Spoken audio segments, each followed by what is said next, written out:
This is a hearing of the Foreign Affairs Committee, and we are hearing the testimony of Sir Olly Robbins, at our request, for him to explain the circumstances of Peter Mandelson's appointment and security implications of it, and his role in what happened next, and in recent days what has happened in relation to leaks and so on. I think that it's very important that we hear from you. We heard from the Prime Minister yesterday, and thank you very much for appearing. I know it must be a very difficult time for you personally, and we are very grateful to you for coming in. Thank you, Chair.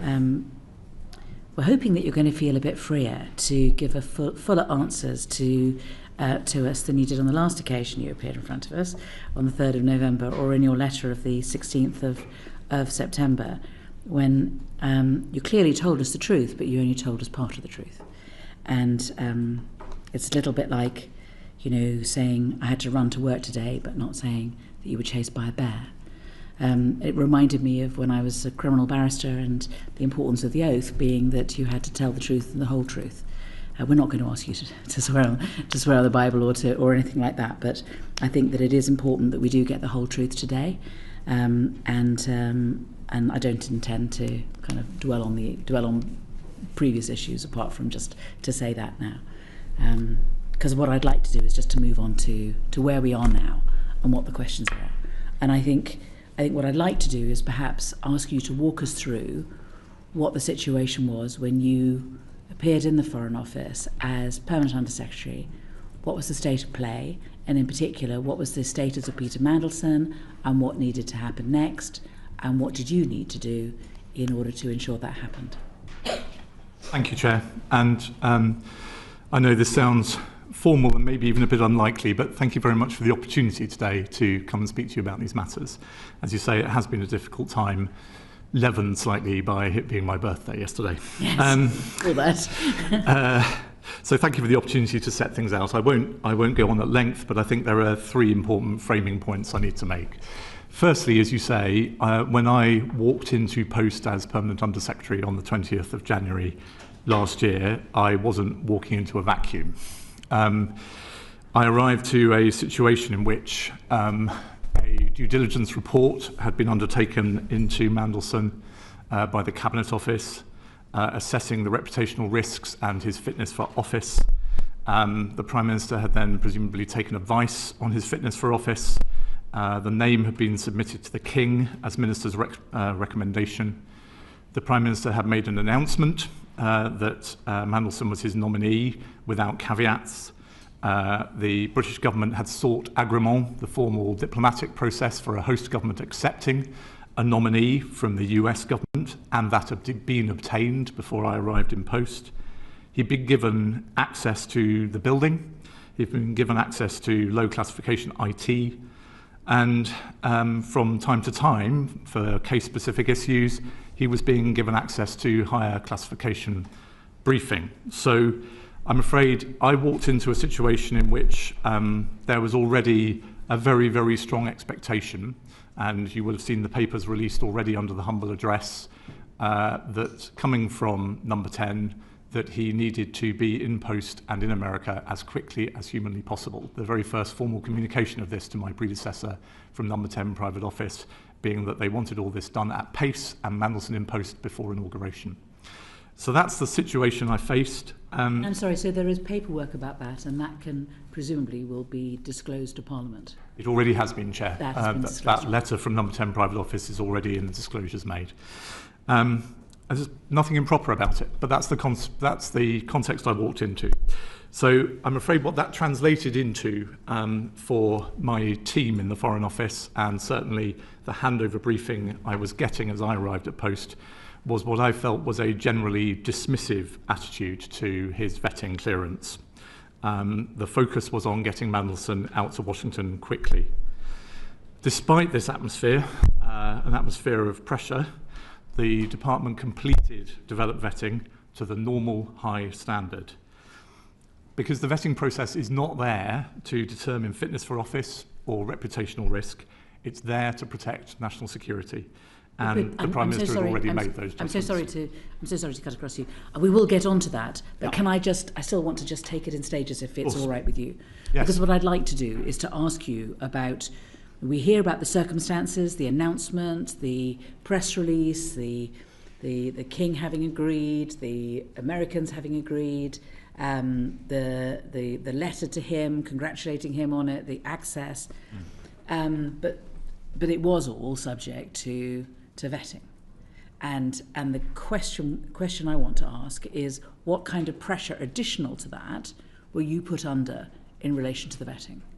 Thank you, Chair. And before I answer your question, which I promise I will, it was not I'm afraid I don't think at the point of his appointment and 4 days thereafter it was actually a given that he would be vetted.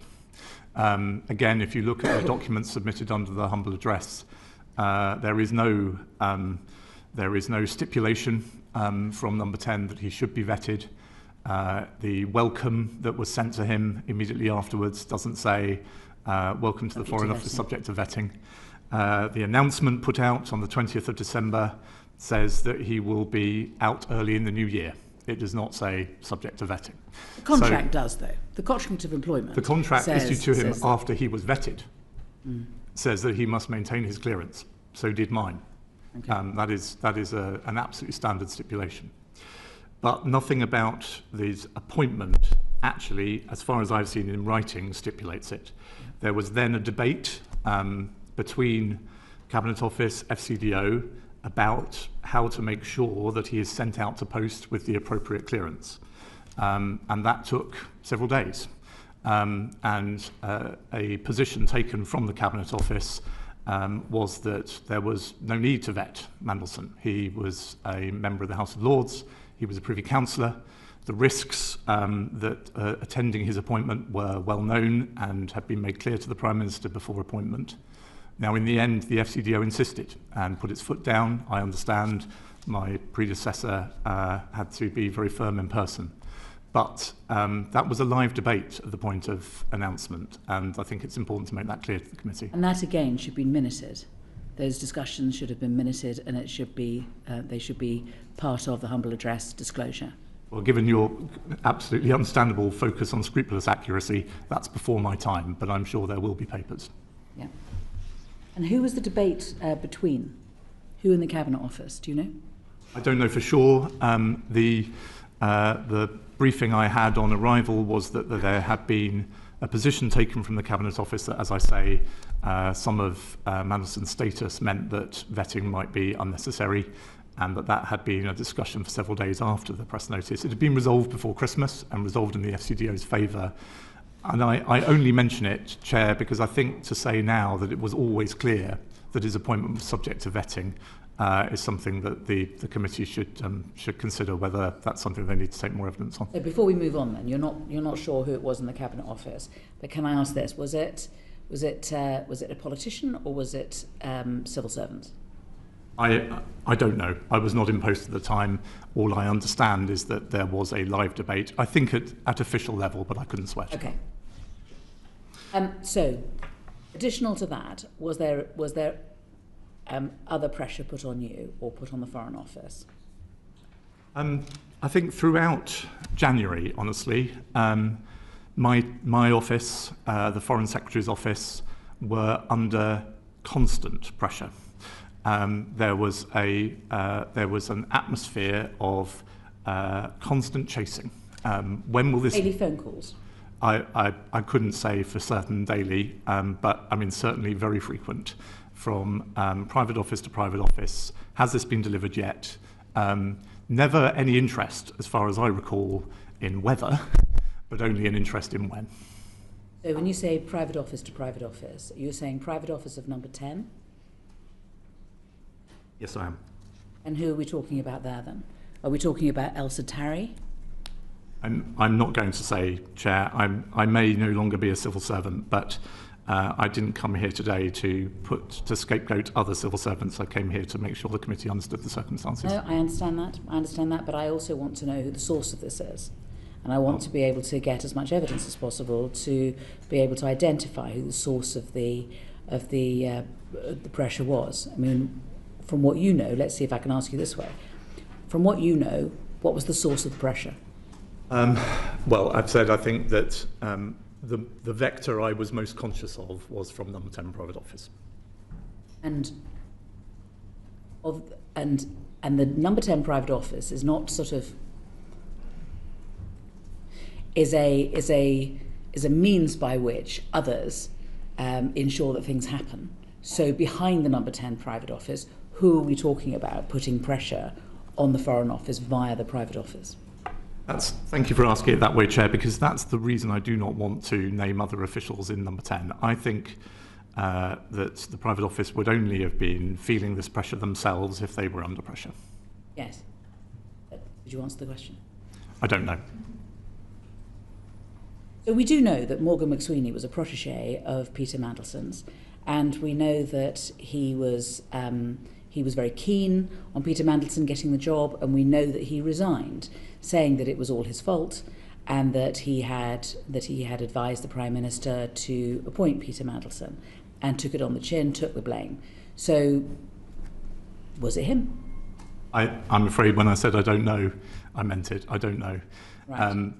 I've told the committee what I do know, which is that the Foreign Office was being chased very frequently, and I don't hold the private secretaries responsible for that. And was there any direct communication between anyone in number 10 and you? No. So there was no one ringing you on your mobile phone or WhatsApping you or sending you any messages? No. And your phone is presumably something which has been handed in as part of the humble address and will be able to be investigated? Certainly will. I'm just told that once someone has finished being a civil servant, that their phones are wiped and that they're reused. So could you just give us an undertaking to make sure that doesn't happen? My phone for the relevant period was downloaded before I left government. Very good. Very good. Okay. So it's private office to private office, nobody contacting you directly. But again, as far as you're aware, a record was taken of the contact between private office and private office.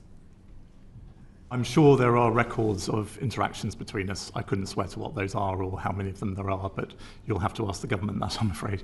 No, but if it's a private office, it's your private office. And so number 10 is contacting your private office, and your officials are telling you, we've had another phone call, we've had, in what other way were you getting pressure?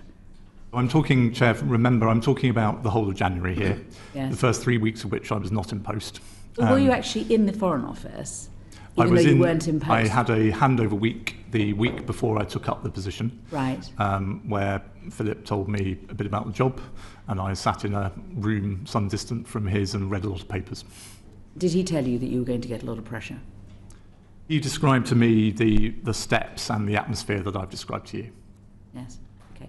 So during the 2 weeks in January that your office is getting pressure, we've heard about phone calls. What else is there? Are there emails as well? I don't think so. And this is I think the natural thing in many ways, which is that a private secretary wanting to know what's going on, feeling under pressure themselves to deliver, is ringing up and saying, where are we on this? Can we make it happen? Can you deliver? Get on with it. Yeah. I mean, it's right, isn't it, that there should be official records kept accurately, and information should be handled as openly as possible within the legal framework according to the code. So there should be a record of all the phone calls that are made. I think if the modern civil servant made a record of every phone call that they received, they would do nothing else, Chair. So I doubt there's a record of every phone call. I'm sure there is a trail that explains that there was a regular contact. I thought that genuinely civil servants couldn't buy a cup of coffee without making a record of it. I don't seem to be able to buy a coffee without someone following me down the road, Chair. So Yeah, it'll pass. But seriously, it is part of the code, isn't it, to keep accurate official records and handle information as openly as possible within the legal framework. It's a really important part of this to keep records. And I hear what you say, not every phone call, but phone calls from number 10 saying, get on with it. We want to appoint Peter Mandelson as ambassador to the United States is an important phone call, even if it does happen every day. It is, but if it's not telling the department anything new, then there might be no need to record it each time that you receive it. The need to record it is to show the extent of pressure that the Foreign Office was being put under by number 10. Well, as I say, I think that when you take evidence from the government, they will be able to describe that period to you. And I've tried to do my best to do so when I was only in post for 1 week of January. Okay. Can I ask you this? So let's move on to the 28th of January, when UKSV recommended that developed vetting be denied, and that Peter Mandelson, they identified, was he was a man of high concern. You recognise those two phrases as being applied to Peter Mandelson? I don't actually, Chair, but we can come on to that in a second. Okay. Well, we understand that those two things were what UKSV concluded about Peter Mandelson.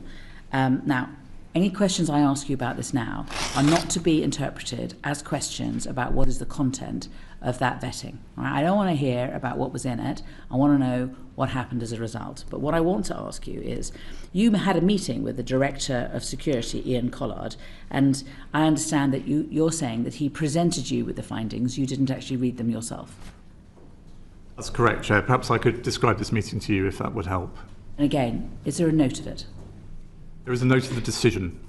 The meeting itself, of course, involved the team describing to me some of the issues and the way in which they proposed to manage them. It wouldn't have been appropriate to record that in detail.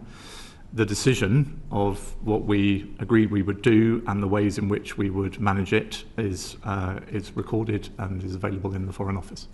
And that record is part of, if I can call it, a DV bundle. So there's the UKSV paperwork, and then there's paperwork from the Foreign Office, and so those two, there's a part 1 and part 2, and so it's part of that bundle, but it isn't, the record that you're talking about is not a freestanding document. I think I know what you're driving at, but may I describe this in my own words, Chair? There has been a good deal of misunderstanding about this process, if I may say so. For the Foreign Office and for several other departments, UKSV does not fail a candidate. Nor does the department, no I know, and apologies Chair, but others have. And nor does the Foreign Office overrule UKSV. The relationship between the two is set out in guidance and has been set out to this committee and in Parliament. And so the outcome of the vetting process is what is decided by the Foreign Office on the basis of the UKSV findings and our own assessment of the risk and whether we can manage them. And so what the meeting I had with the Director on the 29th of January, it was an oral briefing. No documents were presented to me, nor did I particularly expect them to be. I have never seen a UKSV document. I was briefed that UKSV considered Mandelson a borderline case and that they were leaning towards recommending that clearance be denied, but that the Foreign Office's Security Department assessed that the risks identified as of highest concern by UKSV could be managed and or mitigated. I was also told that the risks did not relate to Mandelson's relationship with Jeffrey Epstein, and that I was told that UKSV acknowledged, I don't know in what way, but acknowledged that the Foreign Office might wish to grant clearance with appropriate risk management. So we talked about what that appropriate risk management might be, and the grant of clearance, the record of that decision, internal, records the grant of clearance and also the mitigations. I don't really follow why you wouldn't know the contents of the UKSV and their concerns, or even that they had said that there was high concern about Peter Mandelson. If you can, I don't understand how you can not know that if you are considering what the mitigations are. You can't have the mitigations without knowing what the problem is. The risks were explained to me, but I have not seen the underlying documentation. That's what I'm saying, Chair.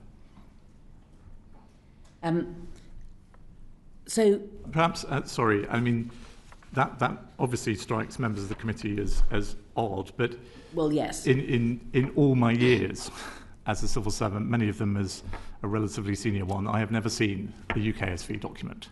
other than the ones I filled in myself. And that doesn't surprise me. The government makes very clear in public guidance that for anybody to be briefed outside the vetting security process, for anybody to be briefed on the information into or findings of a UKSV process has to be for, I think I quote, wholly exceptional circumstances. And this is a wholly exceptional circumstance, surely? No. What I was told was absolutely within normal parameters of a set of findings from UKSV and the department assessing those. They were issues that the department felt it had long experience and deep capability of assessing and coming up with a plan for how those could be managed and clearance granted. That, you know, that is not unusual in this process, Chair. It was unusual, I admit, that I was briefed on it. I wasn't surprised to be briefed on it given the prominence and the profile of the case, but the underlying interaction between UKSV and the Foreign Office and the decision-making process was entirely standard. When you were given your oral briefing, you claimed that you were given the impression that Peter Mandelson was a borderline case and not a case of high concern, or one that was whereby the UKSV was recommending denial of vetting. That's correct. I was told, let me be completely precise, I was told, I think, that UKSV were leaning towards recommending against, but accepted it was a borderline case. Okay. And I think it's important to say this, when we're dealing with documents and releases of documents, inevitably things look quite black and white. My understanding is, you know, the personnel security team in the Foreign Office and the vetting team in UKSV are interacting about literally hundreds of DV cases a day. We are a DV by default department, as you know, Chair. That means we have thousands of people who hold DV in the Foreign Office, many of whom are renewing their DV, new people arriving requiring DV. We are one of the biggest customers for DV services. And I hear you, I understand this, but this really was exceptional. I mean, there isn't any other DV case where you were getting daily phone calls from number 10. I mean, this was different. You were being put under pressure. And I just find it, if you don't mind me saying, remarkable that you got completely a different view of what UKSV were saying about this than that which I understand is written down. Well, I respectfully, I disagree, Chair. The department's security team are extremely professional, experienced people. They have a live dialogue with UKSV. The risks that were identified were ones that they felt they understood well and could manage. Okay. Was there anything in the DV that was not already in the public realm? Was there anything that had been identified that we didn't already know, all of us? As I wrote to you this morning, Chair, and I'm sorry if this begins to come back to your opening remarks, but I may no longer be an official, but I don't think I can open that box. This system absolutely depends on candidates for vetting knowing that the government will completely respect the confidences that they share. Yeah, no. So don't tell me. Okay. So if there was anything that wasn't already in the public realm, just tell me that there was something that wasn't already in the public realm. Don't tell me what it was. Just tell me, oh, yeah, there was something else, but sorry, can't tell you. I'm afraid I'm not prepared to do that, Chair. What that leads to is, of course, then an absolute storm of questions as to what that issue was. I'm not going to ask you a storm of questions. That's going to be my last question. I'm going to move on to my last question after this. I'm sorry, Chair. I trust you. I'm not sure that the whole of the rest of the world will hold off from wanting to know. Okay, all right. And where is the note of these meetings? The decision that was reached in the meeting was recorded the following day. And your thought process and the reasons that you decided what you did, you didn't make a separate note of? No. So it's all on the DV documents? It's the outcome of the consideration by the Foreign Office is recorded in the decision that was issued the following day. Apart from your meeting with Ian Collard, did you have a meeting with anyone else about before you made the decision that you came to about giving Peter Mandelson clearance subject to mitigations? No. So it was just that meeting with Ian Collard, no other meeting? Correct. And the decision was made there and then? The decision is always formally made by the personnel security team. They are this is a bit of jargon, although it's also plain English. They are the decision maker for the Foreign Office, and so the minute recording the Foreign Office's decision says ESND have decided to grant clearance. And was there anybody else in that meeting apart from you and him? I think at least one member of Ian's team was there, but I couldn't swear to it. And would their job be to take a minute of the discussion? I hope not, Chair, because the issues we discussed should not have been recorded at the tier of classification that would be available. Even if it was then put into the DV documents? They will have recorded the decision back in the secure system we use with UKSV. And did you tell anybody once you'd made that decision? Did I tell anybody that Peter Mandelson had been granted DV clearance? Yeah. I'm sure I will have told probably the Foreign Secretary and probably Number 10, but to be honest, it will have been implicitly clear within a day or two anyway, because we'd always said he would not be sent on posting to Washington without it. Get it. You're getting a lot of pressure. You're getting maybe daily phone calls. So surely somebody, you would have crossed your mind, I'm going to ring X, who you're not prepared to tell me who it is, and tell them, for heaven's sake, get off my back, I've cleared him. Honestly, Chair, it's plausible, but I don't remember doing so. It's likely more than plausible that you would have rung somebody up immediately you'd made the decision and told them you'd made the decision. It's also possible that I'm capable of a bit of obstinacy, and people ring me all the time asking me. I can understand you. I get the vibe, but nevertheless, I do not believe that you didn't tell someone, and you know where I'm going next. Where's the note? Where's the note of the phone call, and who did you speak to tell them that the decision had been made? I don't think I made such a phone call, and if I did, it would have been simply to share the outcome of the process, which is that DV had been given. Right, so you might have discussed it with someone else and got them to tell whoever it was that was pushing the Foreign Office as to what had happened. It's possible, but Chair, honestly, I am trying to do my best to help you, but I think this is a bit of a red herring.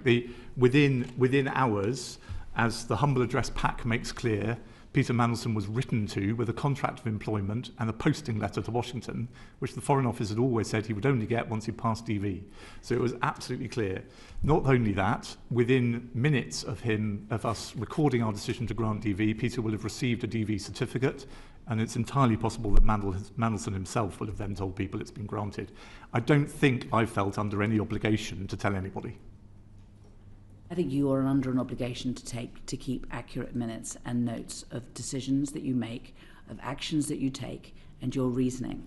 And I think that it's quite clear from the Civil Service Code that it is your responsibility to keep accurate official records and handle information as openly as possible within the legal framework, that you must not be influenced by improper pressure from others, that you must not ignore inconvenient facts or relevant considerations when providing advice or making decisions, and that in order to be able to cover yourself, don't mind anything else, given that's what the ministerial, the code says, that you would take a note in order to make it clear that you were not subject to undue pressure, that you were not ignoring inconvenient facts, that you were behaving properly. But it doesn't look like there has been any notes about any of this. Can I make 2 points? I've been a civil servant for a quarter of a century. I could recite the code to you, and I believe it, along with probably the Book of Common Prayer, is one of the two things I kind of can hold in my memory, and I've abided by it.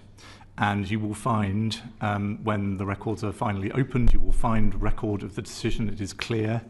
What I am saying to you is that whilst there was an atmosphere of pressure, the department rigorously followed the process. And we did so, frankly, as I understand it, despite some in government believing it was not a process we ever needed to follow.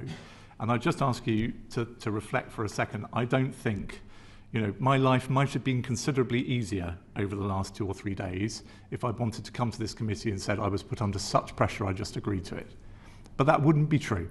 I was given a set of serious reflections on the risks raised by a bunch of professionals who had come across these risks before and thought the Foreign Office could manage them well, and at least the way I was briefed, that was a position that was implicitly understood by UKSV. We then recorded that decision and we put in place the mitigations, and clearance was granted. Because again, the code does say that if you believe that you're being required to act in a way that conflicts with this code, you should speak to your line manager, which leads me to this. I mean, your line manager would be Chris Wormold, presumably.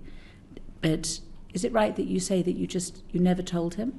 You never told him about any of the difficulties that you were facing, any of the pressure you were facing? In fact, you didn't even tell him that UKSV had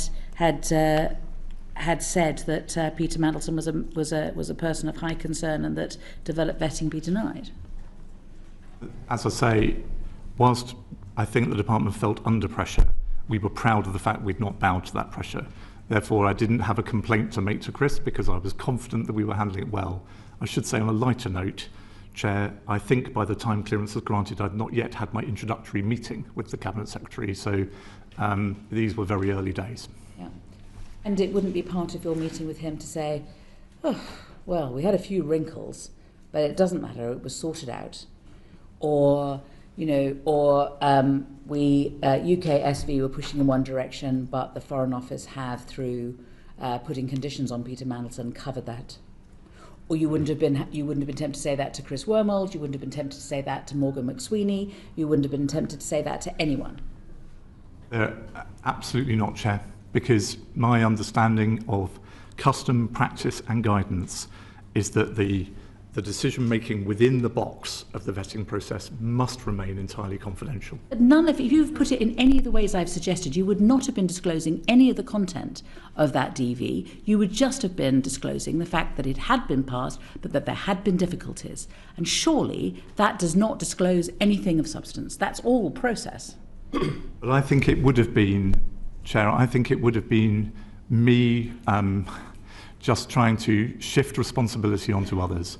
It's absolutely clear the Permanent Undersecretary is responsible for the security of the department. You know well from the work of this committee, the Foreign Office is the most attacked government department, as attacked as the rest of government put together. That was a heavy responsibility for my tenure as Permanent Undersecretary. If I started sharing that burden with others and saying, this was a bit of a tricky one, but I think we can manage. What I'm doing is I'm offloading that responsibility. The responsibility ultimately was on me, and I carried it out rigorously and to the best of my ability. If you widened the circle, or if you made notes, or if there had been more paperwork, then wouldn't those have been disclosable under the Freedom of Information Act? And isn't the only reason that we even know that the UKSV had said that developed vetting should be denied is because of the humble address? Otherwise, we would never have known. And there would never have been any paperwork, and there would never have been an audit trail, and there would never have been a trail of decision-making. We would never have known. I think if you're saying to me, excuse me, Chair, I think I'm following you, but that vetting documents are outside the Freedom of Information Act, that's absolutely true. And I think it's an incredibly important tenet of how the system works. Yeah, no, I'm not saying you otherwise. cannot have a system in which the hundreds, if not thousands, of candidates for vetting think that at some point in the process, a line manager's line manager's line manager, who they've never met, might choose to see their boss and say, this was a bit of a tricky one, the UKSV documentation sort of erred against, but don't worry, I managed through. I think that would be a breach of trust. That's not, we support you completely on this. That's not a problem. The problem is the process. The problem is that if there had been more paperwork, if you had discussed it with anyone, then it might have come out that there had at least been, to put it as mildly as possible, a wrinkle. Excuse me, Chair, you're a lawyer and I'm not, but my understanding of the Freedom of Information Act is it's about the exemptions, if they're available, are about the nature of the material, not about the type of communication. So I think if I had gone to somebody else, talked about a vetting issue, and that had been recorded, it would have been covered by the same exemptions. My point is I should never have done it, and I didn't. Okay, thank you very much. I'll pass on to Sir John. Thank you, Chair. Colleagues, I think are going to move on to other aspects, but I just want to probe a little bit further on one or two of the answers you've already given. You've described to us the situation when you arrived in post, the extent to which various steps had already been appointed, due diligence, the approval of the king, the obtaining of agreement. Were you surprised that all of those had been completed without the vetting process having been done? Thank you, Sir John. In the narrow sense, I wasn't surprised because I've been following the news. So when I arrived in post, I knew perfectly well that the Prime Minister had made his appointment, that it had been announced. And of course, then in my handover with Philip, he told me about agreement and the other steps that you mentioned. As I look back, whilst the Foreign Office didn't see it as I understand it at the time, I am also completely unsurprised by Simon Case's advice to the Prime Minister of November 2024, that if he wished to make a political appointment, it would be the safest course to achieve security clearance before making the announcement. And I think, had I been in post, Philip will speak for himself, maybe he did, but had I been in post at around that time, that's what I would have advised as well. So you think it should have been obtained before those steps were taken? I think, as others have said publicly in the last few days, this is unusual because most people appointed to ambassadorial roles already hold clearance. Yeah. But that's a very, very sensible position to be in, and it's what I would have advised in this case too. Thank you. And you've also described... I should say, I mean, in the American context, Sir John, as you may well be aware, it's a particularly sensitive issue because the United States government is very hot on the clearances people hold, and so it would have been a sensible precaution. And actually, had approval not been granted and therefore the position had been revoked after agreement had already been obtained, would that have damaged our relations with the United States, in your view? I think it certainly would have had. Yeah, I mean, I think it would have damaged them. Yes, Sir John. I mean, the process of getting agreement was taken at quite some pace and was delivered, I think, still technically just by one working day by the Biden administration. I think if the nomination had changed after that point, the incoming administration may well have commented on it publicly, and it would, yes, have caused quite an issue in the relationship. Right. And the dismissive approach of number 10, which you describe in your letter, you say that came from the fact that all of these steps had already been taken. Was there anything further which indicated to you that number 10 really didn't regard this as anything more than a formality which had to be completed? To stay scrupulous, Sir John, nothing I can bear personal witness to, but certainly in my transition into the job, I was briefed obviously about the debate there had been about whether to vet at all, and that all added to a picture. Thank you. Can I also ask you a little bit more about the meeting you had on the 29th of January, which resulted in the decision to give DV clearance? You've said that you were briefed about the contents of the report by UKSV, but that you didn't see it. Now, we understand, indeed, the government has published the template decision-making form, in which there are 3 boxes at the end: a green one, an amber one which says approved but remain valid concerns, and the red one, the final one, clearance denied or withdrawn. Now, we are told that the tick was in the red box, clearance denied or withdrawn. Now, that doesn't seem to me borderline. Were you aware that the tick was in the red box? I have, before the government chose to publish it, I've never seen a form like that. And so if I may make 2 points to John, I certainly do not recall the way in which the UKSV findings were presented to me as being that definitive. As I say, it was briefed to me that they were leaning against, I think it's the phrase I remember. But leaning against is not the same as the decision. We are told that the decision, the recommendation rather, from UKSV was clear. The recommendation was denial. It wasn't leaning, it was denial. Well, you asked me what I heard in that meeting, and I'm trying to remember to the best of my ability. The other point, which I think in the way you've asked the question you understand perfectly well, but just in case, that form is consumed differently in the Foreign Office and in half a dozen other departments than it is in other parts of the system. Those are recommendations and not decisions. And so what my team will have done, I'm sure, is break that down, go through the specific issues that have led UKSV to their concern, and then make an assessment as to whether they can be managed. And that's what came to me. Your team did that.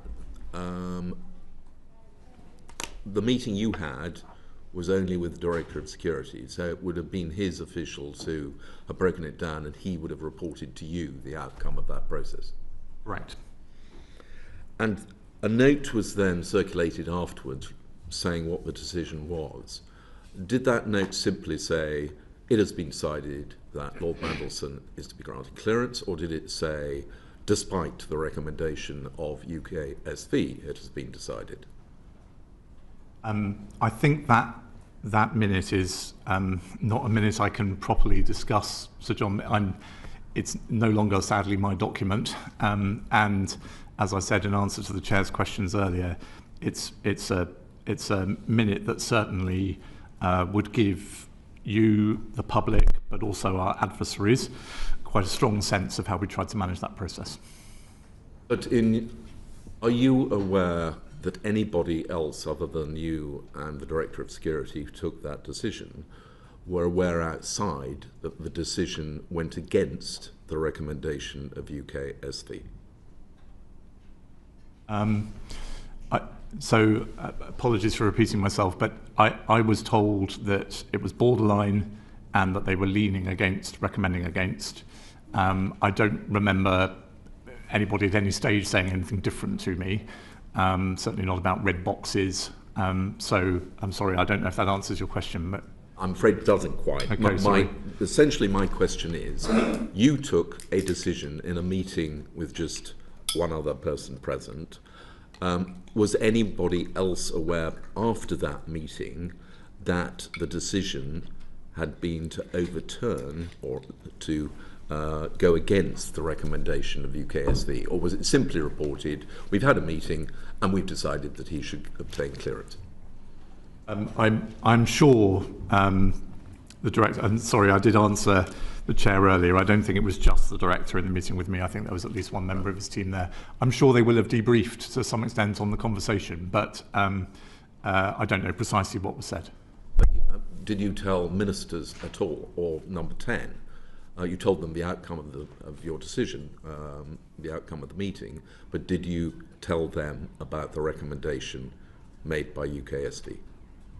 No, and months later, when in the immediate aftermath of Mandelson's sacking, we were obviously thinking internally about how to respond to legitimate questions this committee and others had about that process. And my recollection is, in a way, I wasn't surprised by the direction from number 10 was, we must make clear that these decisions were taken entirely independently of ministers and that they were not consulted other than to be told the outcome. Edward, I think you wanted to intervene.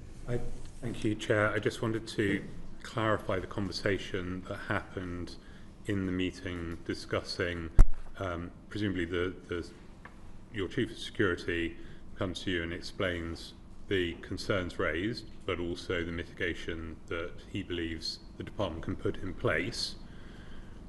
At that point, is it a recommendation to you, or is it your judgment on whether or not those mitigations are sufficient for you to be satisfied on the granting of DV?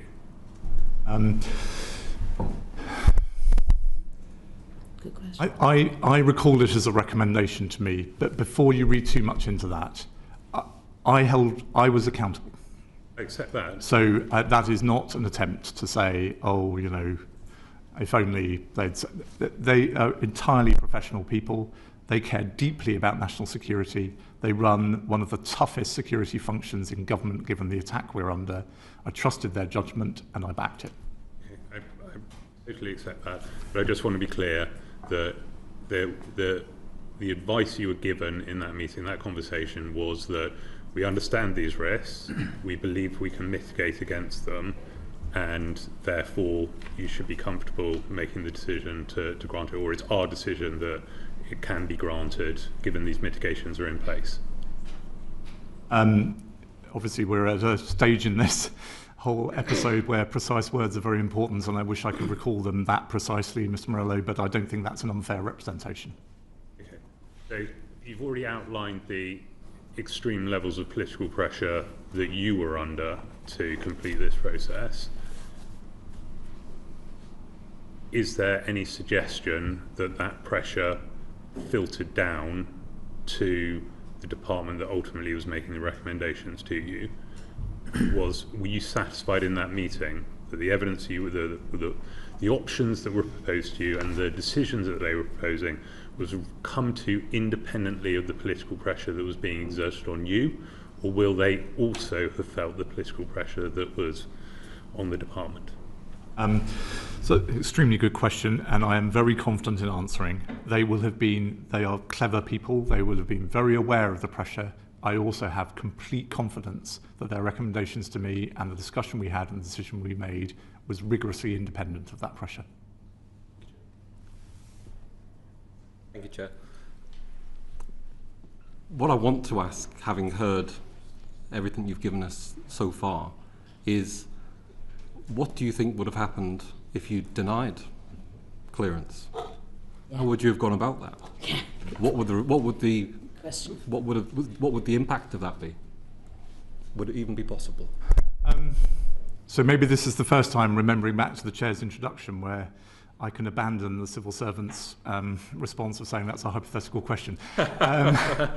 I think it would have been very difficult indeed, Mr. Carden. I mean, again, if I can walk you back to the situation I came into the post in, we had been through all of these steps very publicly, in which the Prime Minister's nominee had been put out there to the public, announced, blessed by the King, agreed by the US government. We were in receipt of formal letters from Number 10 telling us to get on with it quickly. We had engineered agrément to arrive just before the inauguration, as required by that original letter that's been published as part of the humble address response. So I'm not trying to hide from your question, but I suppose all I can do is agree with the premise that against that backdrop, the Foreign Office saying, okay, but sorry, we can't grant him clearance would have been a very, very difficult problem. And a difficult problem I would have been landing the Foreign Secretary with and the Prime Minister with. And of course, given the commentary of the last few days, I'm acutely conscious of that, and I've done the odd bit of what-if-ery myself. But I suppose, just in case this is the thrust of your question, that was not what was on my mind as we took this decision. I have spent 25 years now just as a civil servant. About half of that period, I've been in jobs that have an acute bearing on national security. I live and breathe this stuff, possibly to a fault, Mr. Carden, and I believe passionately that it's one of the jobs of the civil service, creatively, flexibly, to support ministers in protecting national security. That's what I wanted the team performing this assessment to feel, and that's the conversation that was going on in my head as I listened to their recommendations. And so if we go back again, the Cabinet Secretary at the time, Lord Case, advised the Prime Minister to carry out security vetting prior to announcing any appointment. Why would that advice not have been followed? Here I will take the civil servant's answer, if I may. It's a hypothetical I can't possibly have a bearing on. I wonder why it wouldn't have happened automatically. If that was the view of the civil service, why wouldn't that advice just automatically be followed, that vetting would be gained before an announcement made? I can only guess. The Prime Minister had received a due diligence report in which the very well-known reputational risks of appointing Mandelson were presumably made clear to him. He had advice on different options for the post. I assume he would have looked at the risks around Mandelson, and maybe he thought, look, this is a very well-known character. I'm making a risk judgment that his political skills and nous in Washington is just what this country needs at this time. And he decided There's not much more that any process can tell me ahead of me making this announcement and making this appointment.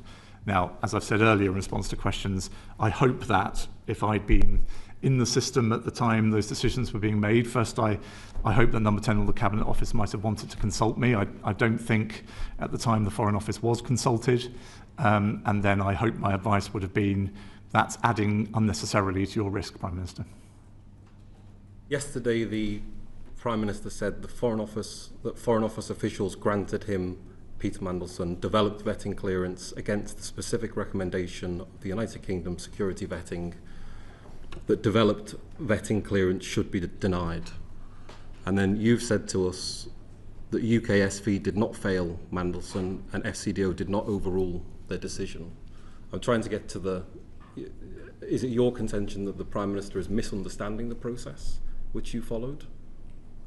I can only describe the process as I understand it, and I hope, having been Deputy National Security Advisor for 4 years, responsible for vetting and for the strap clearance process that often follows it, and then having spent a year and a bit as Permanent Under Secretary, my understanding of it is reasonably good. But also, you don't have to believe me. I mean, there are guidance documents available in the Foreign Office that describe this precisely to candidates for vetting. UKSV is a service provider, and the Foreign Office takes the decision based on its own risk assessment and whether it thinks that the risks can be managed. That's precisely what we did in this case. The outcome is the Foreign Office decision.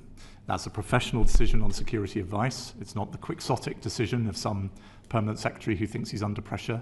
But in this case, the team thought it wise and prudent to take me through their reasoning. Final question. Is the Prime Minister right to have expected you to provide him with more information on the vetting process? I hope it's clear from everything I've said so far that I believe that's a misunderstanding and a dangerous misunderstanding of the necessity of confidentiality of the process. And I think, I've been interested, of course, over the last couple of days to read Lord Hague on this today, and David Lammy even on Saturday, the former Foreign Secretary, Deputy Prime Minister, where both have said in different language that they have never had vetting issues discussed with them in all their time as a minister, and nor would they expect to. And I'm afraid that's exactly the culture I have been brought up in. It's supported by guidance. You are not supposed to share the findings and reports of UKSV other than in the exceptional circumstances where doing so allows for the specific mitigation of risk. Thank you. I'm going to go to Edward quickly and then to Richard. Thank you, Chair. So, Oliver, you've made clear the exceptional circumstances surrounding the appointment of Sir Peter and the amount of stuff that had happened before the security vetting process had been completed, and that it was highly unusual and not the best practice for the way that the Foreign Office likes to run things. Were there other political appointees? Did Number 10 Operation propose any other political appointees during your tenure as Permanent Secretary? And did they abide by the standard practice during that process, in that no appointment could be made until the process had been completed? And as a result of that, were you more comfortable in not appointing those people?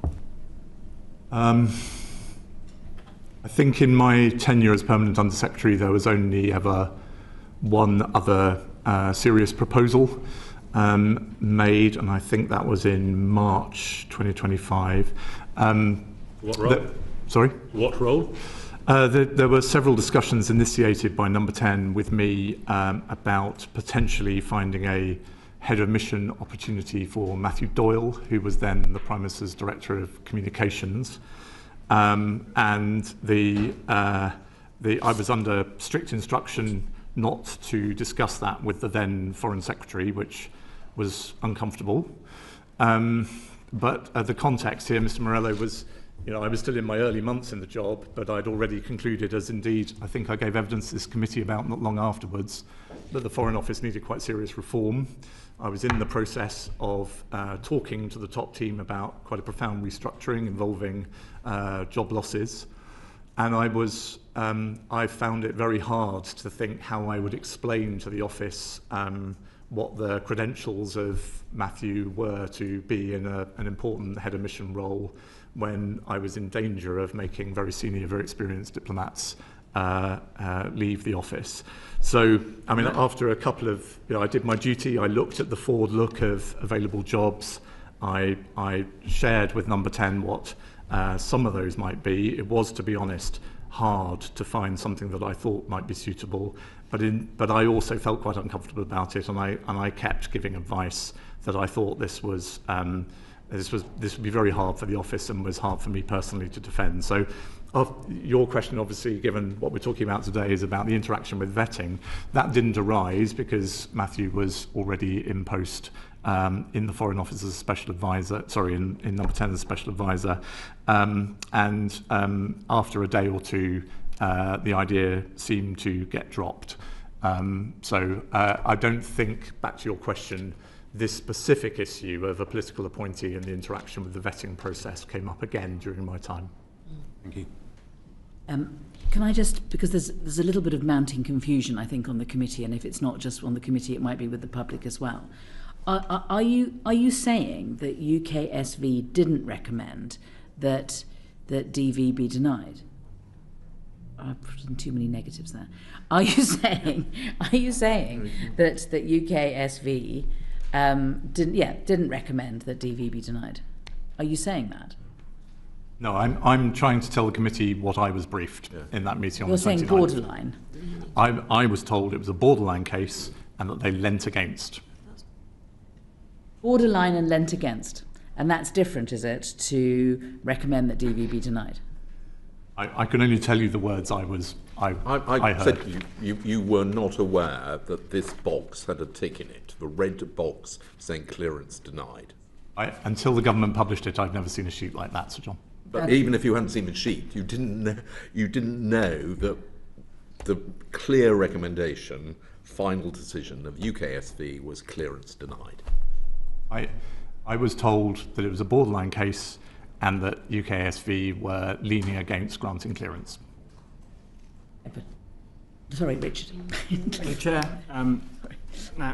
Thank you very much, Sir Olly, for appearing before us. You've explained that a lot of these decisions were made before you were appointed as Permanent Under-Secretary. And so I'm curious to know, why did Sir Philip Barton's tenure as Permanent Under-Secretary conclude 8 months before it would otherwise have? I don't know for sure, and Philip and I, of course, have talked a lot, especially in that handover week, and I remain in touch with him and am proud to call him a friend. I think it's not completely unnatural that a new government, a new Foreign Secretary, respect and accept the Permanent Under-Secretary that they have in post when they arrive, but that after a while, and I don't know whether this was more Mr. Lammy or more Sir Philip, but that having eased the new government in sensibly, having helped supported them in their early months, that one side or the other suggests it's a time for a change.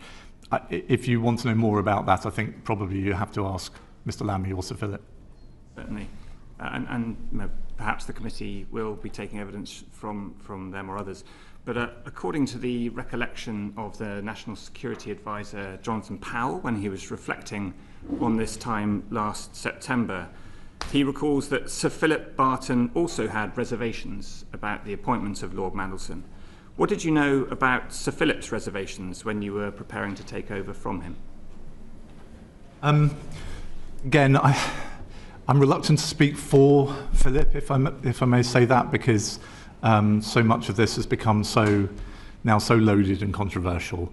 I do remember the general atmosphere in the Foreign Office when I arrived, which I think Philip probably shared, was that a number of senior appointments had been made under the new government, which might in the past, or sometimes always in the past, had been occupied by diplomats, were now going to one type or another of outsider. He may even in the back of his mind have been thinking about me as he said that. But Jonathan would have been in that category, Jonathan Powell and others. And so I think he was nervous, and certainly others who then were my senior team as I arrived in the office were nervous that this was a sort of a creep of senior diplomatic roles going to non-career diplomats. And of course it's possible that he was worried about exactly the same reputational risks that were detailed for the Prime Minister at the time he made the appointment. But that's a matter for him to talk to you about. In that time when you were the designate permanent Under-Secretary, what conversations did you have with advisors or officials that might have led you to believe that Lord Mandelson needed to take up this role regardless of the outcome of developed vetting? It was never put to me, I can say with certainty it was never put to me that way. I certainly did, as I hope I've said clearly to the committee, I certainly did arrive to an atmosphere where this wasn't just please get this done quickly, it was and get it done. And so that was, I think, a pretty unmistakable feeling. As I hope I've also been clear to the committee, I don't think I allowed that, and certainly the security team didn't allow that to cloud their judgment. I just want to look at a couple of pieces of evidence. One that was released in the tranche of documents, volume 1 of the return to the humble address, and this is a December 2024 email from the number 10 Private Secretary for Foreign Affairs, Ms. Terry, and she wrote on the 20th of December 2024 to Lord Mandelson, "I understand you haven't received the attached forms yet, which Morgan mentioned to you this morning, and we are here to help as needed. Why would it be necessary for the Prime Minister's Chief of Staff to have a conversation with an ambassador who was about to take post about joining forms?" I don't know. I wasn't there. I wasn't privy to those conversations. Sorry, get that out of the way. To try and be more helpful, I suspect the chair said in her opening questions that Mr. McSweeney and Mandelson were close. I therefore suspect that Morgan was in touch with him, congratulating him on his appointment, and then telling him he would have some paperwork to do. And all that. More than paperwork, it was conflict of interest forms. I agree, and of course when I arrived in post this was a part of the process I then had to oversee, and was an important and occasionally difficult part of the process. But all I'm trying to explain is that I suspect when a friend talks to an appointee that they're congratulating, it's, the officials will be in touch with some stuff you have to do. Going back to the point where Sir Philip was still permanent Under-Secretary, it is reported by, I think it's Sam Coates, that the Morgan McSweeney, the Chief of Staff, rang Sir Philip and said, in terms stronger than those that I can use before the watershed. I think you should. Well, I'll just say that it was just to prove it with terms stronger than that. Does that accord with your impression? Just fucking approve it. Does it accord with your impression when you took over from Sir Philip?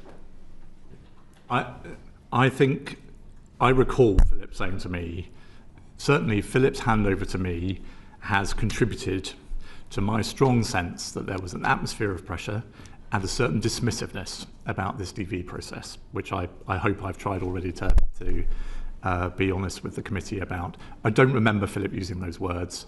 Also, I'm proud to say Philip's probably not the sort of person who'd report them verbatim. Thank you. Yes. Could I ask you, because it's come up in the evidence you gave in answer to Edward, about Matthew Doyle. I think we probably should ask you, who at number 10 suggested that Matthew Doyle be given the post as head of mission somewhere?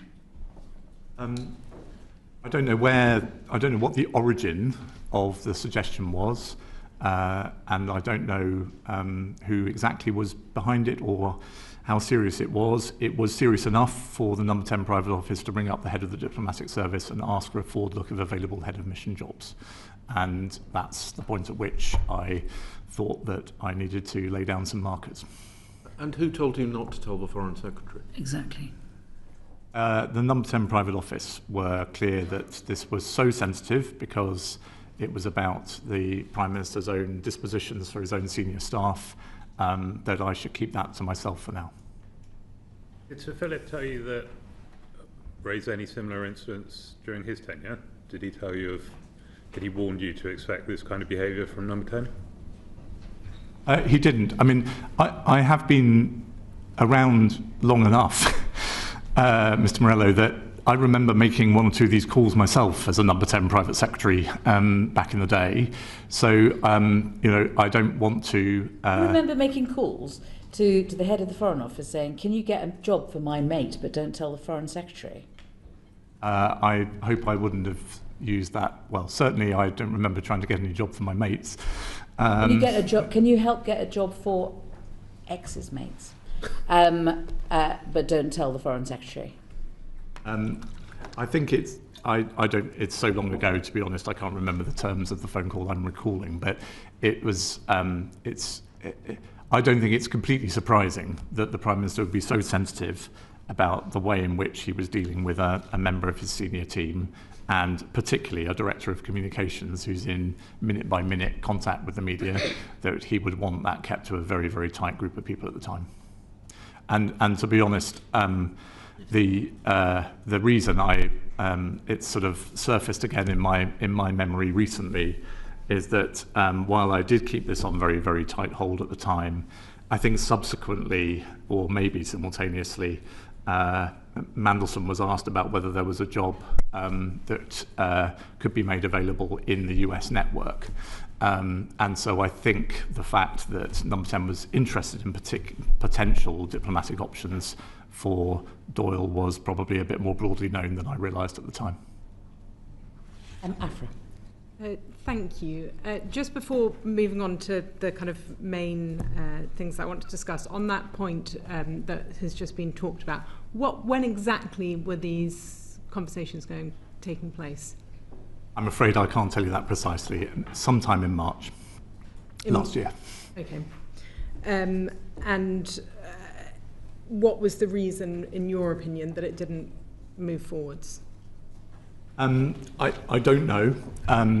It's as likely, I suspect, to be about Doyle's own preferences and circumstances as anything I said. I can only tell you what I said, which is that I thought this would be difficult for the Foreign Office. It was difficult for me personally, honestly, as a leader, to explain why very talented and experienced diplomats were having to leave the organisation, and people who would be widely considered to have rather fewer credentials were being put in these important jobs. So it was very difficult for me, and I explained that. I don't know what led to the idea being withdrawn. Okay, thank you. I wanted to focus on the decision process that you went through to consider the recommendation of the UK security vetting and the ultimate decision that you made to grant security clearance.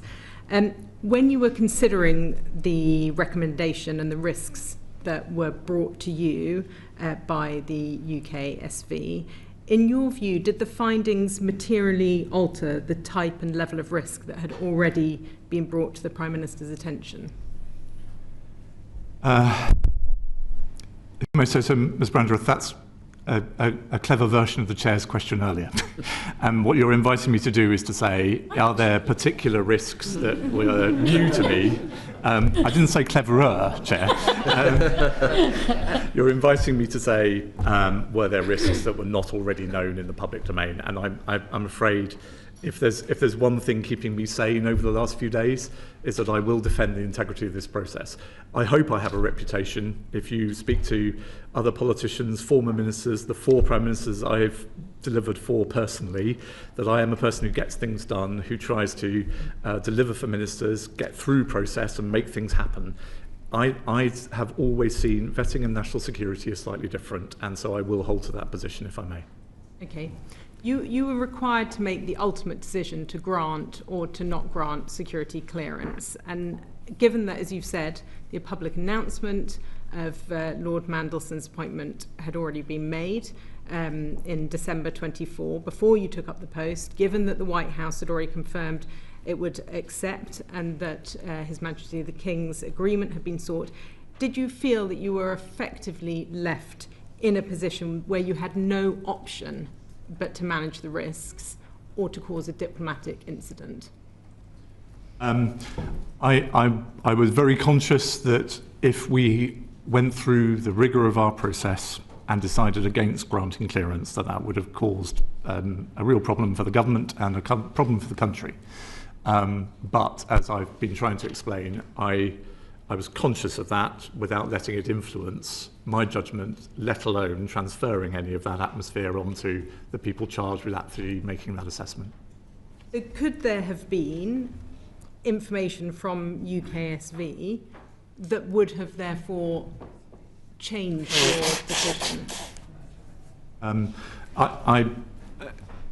Yes, absolutely. I think the trying to hold to my comments of a few minutes ago, I can certainly imagine risks that would have been briefed to me in that meeting that my team would not have been comfortable managing, and even if they hadn't have been, I wouldn't have been.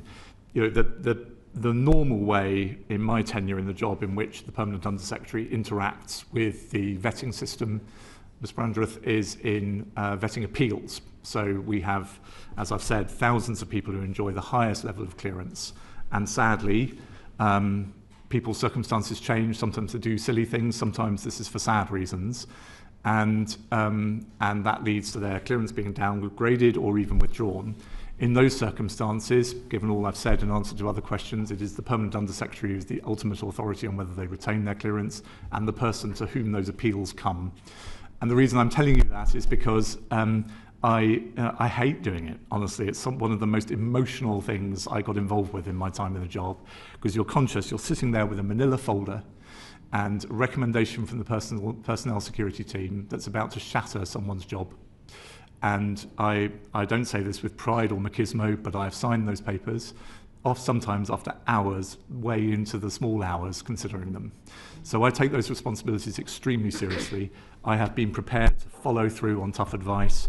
I have even gone against advice to be more lenient where I don't think that's consonant with the vetting principles.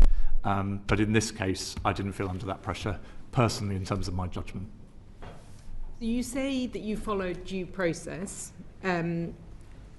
Would you say that the decision that you made was the same outcome, the same decision to grant clearance, if it had been any other person being considered for ambassador? For example, if it was a civil servant being considered rather than a political appointment, do you think you would have made the same judgment to grant clearance?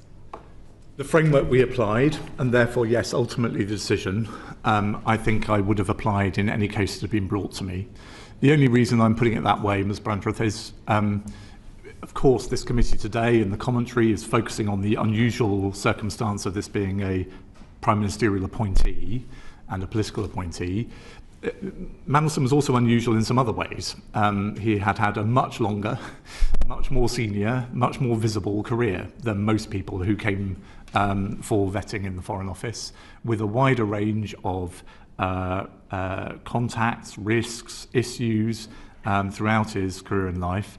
That's not unusual, but because he was a man with the longevity of career he'd had and the seniority he'd had, I think whilst the decision-making framework is the one I would have applied in any case, this was a richer picture than you would have had of a 21-year-old graduate coming in and asking for vetting for the first time. We've talked a bit about the fact that the announcement was made prior to this security clearance being granted.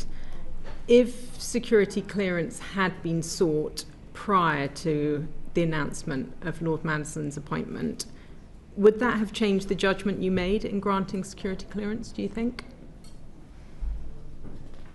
Excuse me, may I check I'm following you? Are you saying if they had started the vetting process before announcing him, or concluded the vetting process before announcing? Concluded the security vetting process as Simon Case's recommendation was, prior to formally making an announcement of the appointment, would that have changed the judgment that you made in terms of granting security clearance? Well, obviously, so we have our chronology right, it wouldn't be me making the judgment, but I'm pretty confident that Philip would have assessed the recommendations of our personnel security team in the same way I did. So I don't think, what I know I'm trying to explain quite a kind of complicated context to you. The atmosphere, and that directly relates, as you're implying, to the prominence of the appointment, the timing of the appointment relative to security vetting, all contributed to the context we were working in. But my solemn belief is that the way in which we assessed the case and the conclusion we came to, we would have done the same at any juncture. In retrospect, obviously, with everything that we know now, do you regret giving security clearance, granting security clearance for Lord Mandelson? I regret that this process was not done before announcement. I regret that the due diligence process, which threw up, as I understand it, serious reputational risks, didn't colour the Prime Minister's judgment in making the appointment. There's quite a lot about this situation over the last year and a half I regret. I had no regrets about the work of my brilliant team and the judgment that we came to. But you say you regret that the announcement was made before security clearance was granted, and yet at the same time you've said it would make no difference to your decision to grant security clearance. What would you have done differently in that case? Is it that you would have then chosen to alert the Foreign Secretary or the Prime Minister? I think the main distinction I'm making, Ms. Brandreth, is I think this atmosphere I've described just wouldn't have existed. So the team would have been able to do this work, the then Permanent Undersecretary would have been able to consider it without that same sense that they were operating under this pressure and environment. And so I think the benefit for the government, for the Prime Minister, would have been that exactly the kind of responsible questions you're asking me today, some of them would not need to have been asked, because it would have been clear that the Prime Minister had wanted this clearance given before he made the appointment. What I don't understand from your answer is that you seem to be implying that if there had been due diligence done before the appointment, then the Prime Minister might have come to a different conclusion. But if security vetting had been done before the appointment, you wouldn't have come to a different conclusion. I'm sorry if I was unclear, Chair. Due diligence, as I understand it, was done before the appointment, and I think that has been now released in the humble address papers. What I feel sad about is that the Prime Minister's nominee went ahead despite that due diligence. And I think, look, what doesn't matter what I think. I think the Prime Minister, as I understand it, has essentially said that himself. He regrets the appointment. Uma. Thank you, Chair. Oh, I'm so sorry. I was supposed to go to Abdesam first and then to Uma. I beg your pardon. No problem, thank you. So I have a few follow-up questions. You referenced pressure, feeling pressure from, political pressure. You also mentioned dismissiveness. So the pressure I understand in terms of the phone calls that you spoke about. What did the dismissiveness look like? I think the dismissive, my word dismissiveness comes from all the way back to a letter to the Foreign Office, which I don't blame the person who signed it, but is out there now in the public domain thanks to the humble address, which says, take forth the necessary arrangements at pace. We want handover in advance of the US inauguration. Now, if you wanted to convey to the Foreign Office, we want this done in a steady, measured, rigorous way, those are adjectives you could have used. But instead, the direct written pressure, you don't need to worry about what I thought at the time as a non-official. The direct written pressure was get this done and get it done before inauguration. Now, if number 10 had wanted to say, comma, subject to the successful achievement of vetting status, they could have done so. And that then, I'm afraid, to me, is consonant with a press notice that says Peter Mandelson will arrive at post early in the new year. Again, it would be perfectly possible to add a note to editors which says, subject, of course, to the appropriate security clearance being granted. And civil servants have many faults, but back to the chair's original point, records and written communications and formality are important in the culture I have grown up in. And the clear written record is not, please get this done, subject to, it's please get this done. So in the previous meeting that we had when you came to the committee, I did ask you about timescales. I asked you about whether there was sufficient time. You didn't relay this information at that meeting. You actually said that there was sufficient time.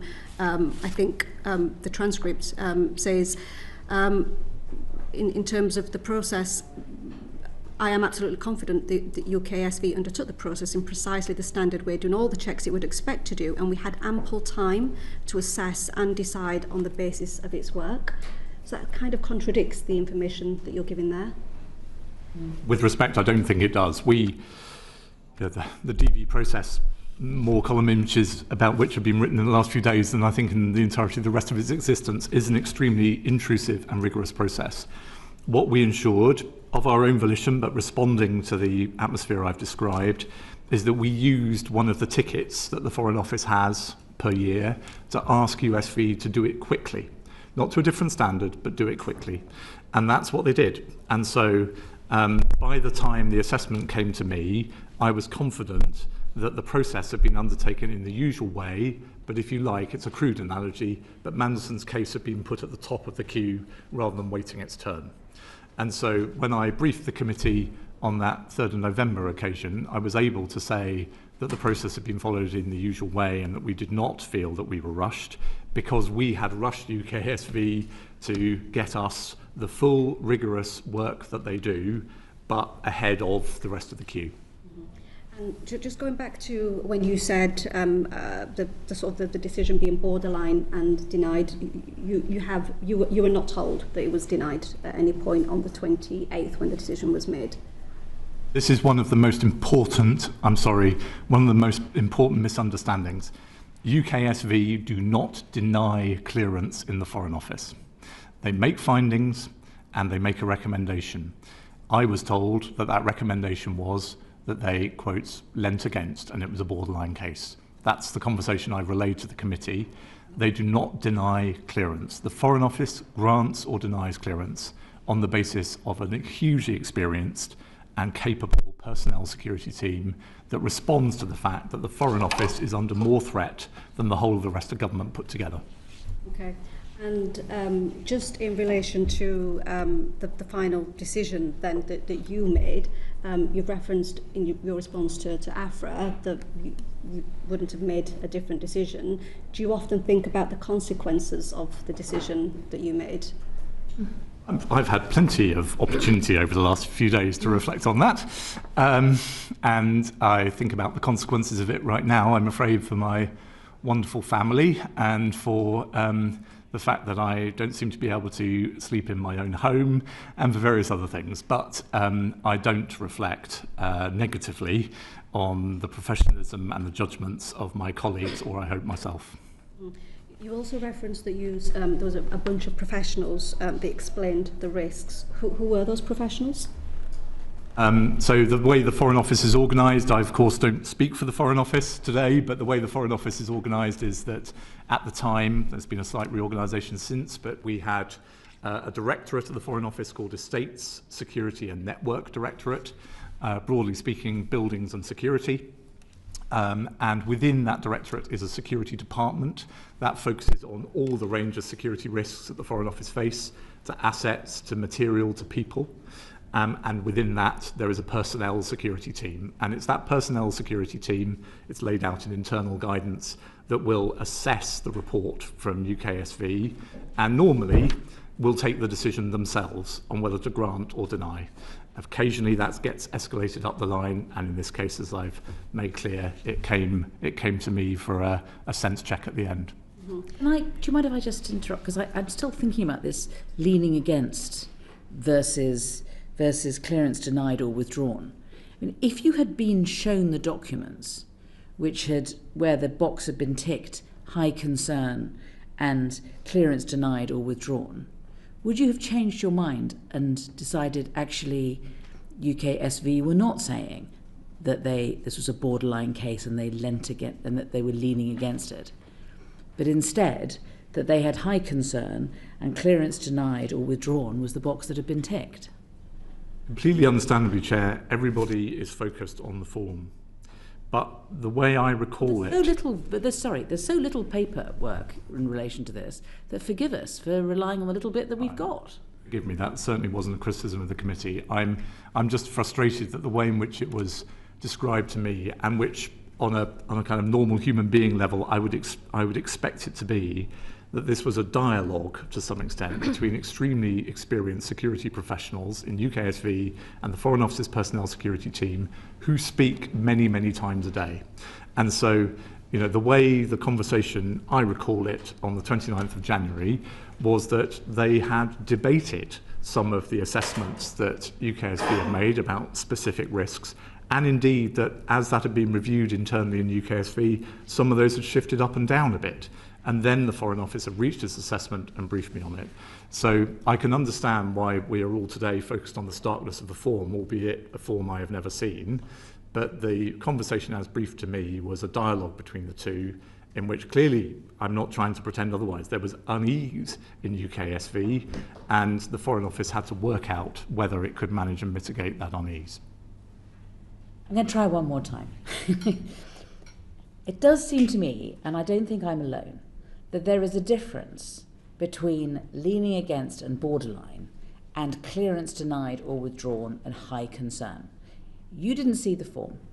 Somebody who's highly intelligent, very professional, terribly experienced, as are you, tells you, does a readout of this, doesn't say, according to you, high concern or clearance denied or withdrawn. He says something different. I mean, you accept it's different, don't you? That leaning against borderline is different to clearance denied or withdrawn, this person is high concern. It's a form designed for UKSV's role across government. What I've tried to explain, and forgive me if I've not done so properly, is that in the case of the Foreign Office and some other departments, we're not unique in this, defence is an obvious example. I know this. It's not denied or withdrawn, it's a recommendation. And what matters behind the recommendation are the individual findings about the different risks. And that's what I was briefed upon, and the way in which they could be mitigated. Okay. I'm sorry, Abdeslam, I interrupted. Yeah, it's fine. Just a few more questions. It's been reported in the media that you have been relying on Section 3 of the Constitutional Reform and Governance Act as your reason as to why ministers couldn't know the reasoning behind your decision. Is that correct?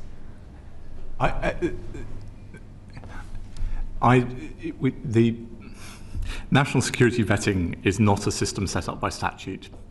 But I think, I've read some of that commentary myself, of course, I think what those voices and commentators are trying to point out is that in that piece of legislation, Parliament is implying that national security vetting is in a different category in terms of the management of the civil service from all of the other things that Cragg perfectly properly gave the executive, gave ministers complete authority over. Now, I don't recall, honestly, sort of sitting thinking, aha, I won't tell anyone anything because Cragg tells me not to. What I know is that having grown up in this system over many years, having, of course, discussed these heavy responsibilities with my predecessors, with other permanent secretaries, and having read the internal guidance about the extent to which one should share the information about UKSV findings and reports with others, I made what I hope are still a set of defensible decisions about sharing, as ministers have said to the House, only the final outcome of the vetting process. And did you get legal advice from any lawyers at any point? I didn't need legal advice. This is set out in guidance, it's set out in Parliament.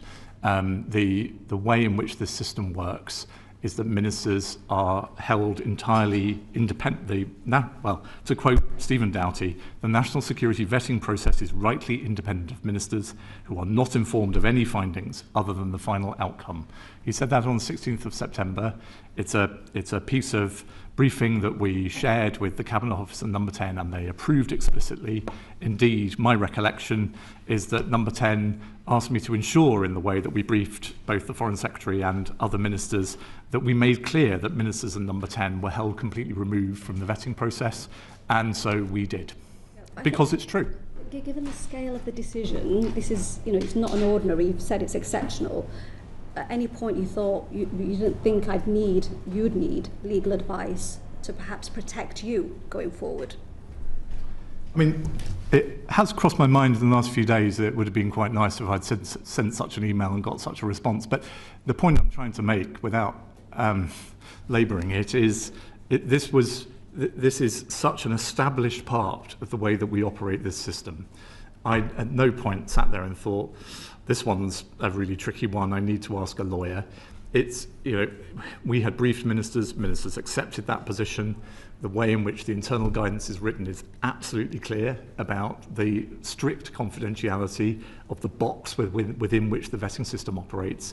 And I didn't think I should take it upon myself to do something that I felt, and I still feel passionately today, as I hope you can tell, risks the erosion of a really important plank of the government's defences against what I know very well, sadly no longer can help the government deal with, but know very well are a set of absolutely aggressive hostile powers who are trying to suborn the Foreign Office, its people and its information.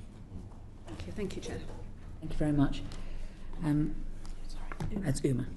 Thank you, Chair. So, Oliver, you said you were proud you didn't bow to pressure, but of course you were our chief Brexit negotiator. You're very used to high-pressured situations, which is partly why you found yourself in one of the top civil service roles in the country. In one of your earlier answers, you referred to that you were told not to tell the Foreign Secretary about something. Would you not have exercised your judgment as a very senior civil servant that perhaps there's a time sometimes where you should be telling the Foreign Secretary or the Prime Minister something that is of concern, perhaps to do with matters of national security? Absolutely. I was Principal Private Secretary to Tony Blair. I ran Gordon Brown's office. I was Deputy National Security Advisor for David Cameron. I was Brexit negotiator, as you rightly remind me, though I don't have a doctor's note today to allow me to talk about Brexit, for Theresa May. I have worked with the people who have the hardest jobs in the land for most of my career. And of course, you're absolutely right. You make, in those sorts of jobs, and as PUS at the Foreign Office, you make fine judgments every day about what to take upon yourself and what burdens to share with the Secretary of State. That actually, and one of the things I will deeply miss about this job, if I may say so, is the Foreign Office is slightly unusual in that, given the risks to Foreign Office personnel around the world, rather more of that burden rests culturally on the Permanent Undersecretary than in other departments I've worked in. I felt deeply, deeply responsible for the safety of my team in Tehran. I would check in with them twice a day. I would ask for advice on how they were doing. I am still deeply concerned about the brave, amazing Iranian colleagues we have left behind in Tehran who work for the British Embassy there. And I can't shake that off, as you can tell. But those responsibilities weigh very, very heavily on me.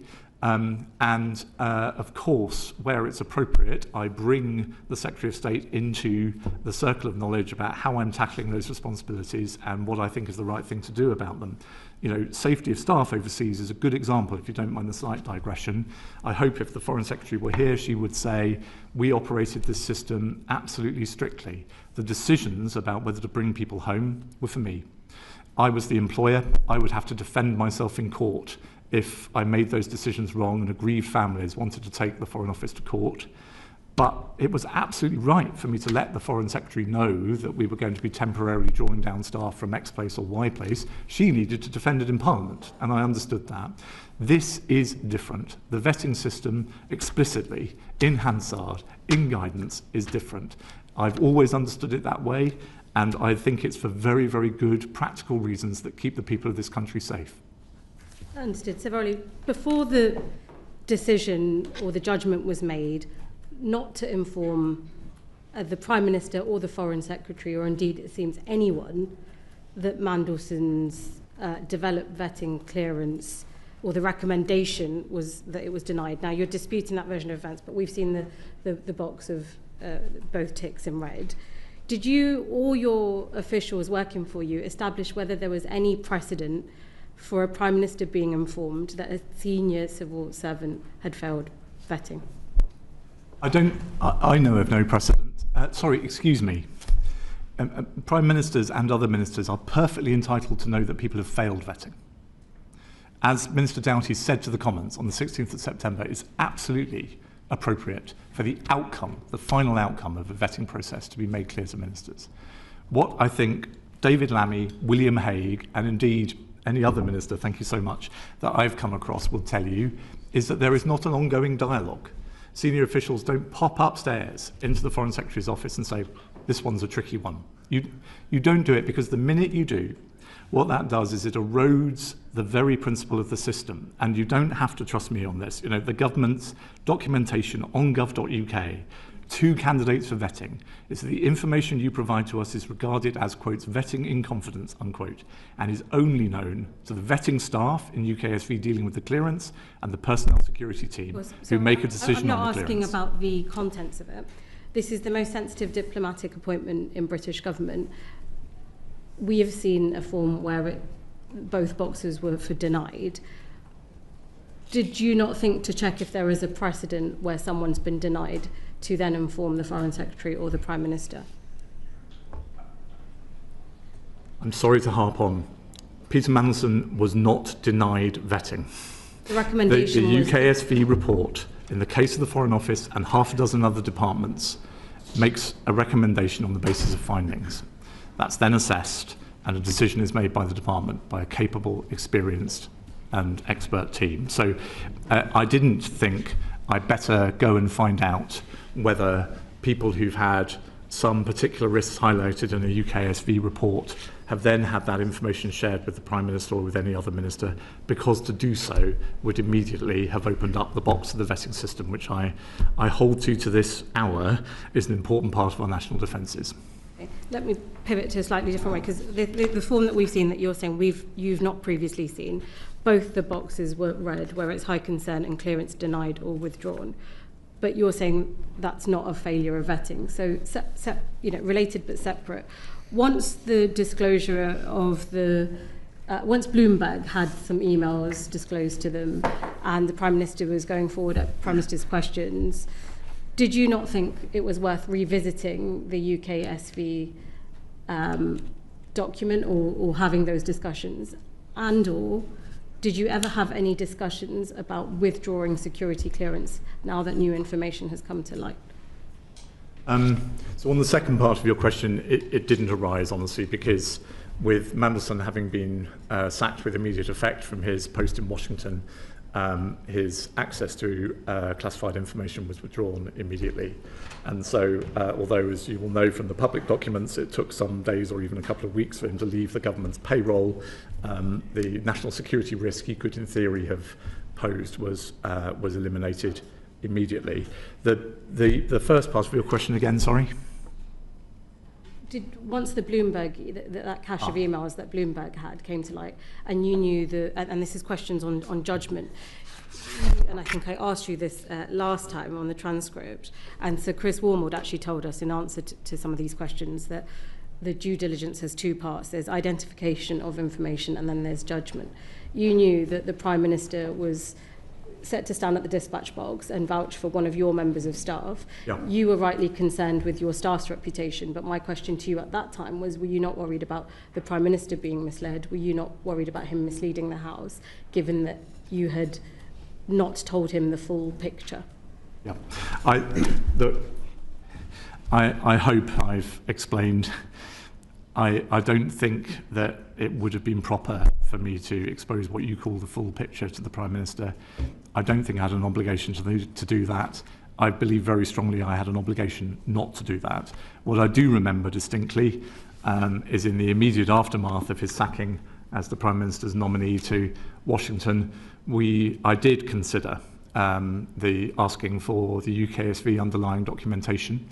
And that was discussed on my behalf with the Cabinet Office, who initially said that I needed a national security justification for reading that documentation.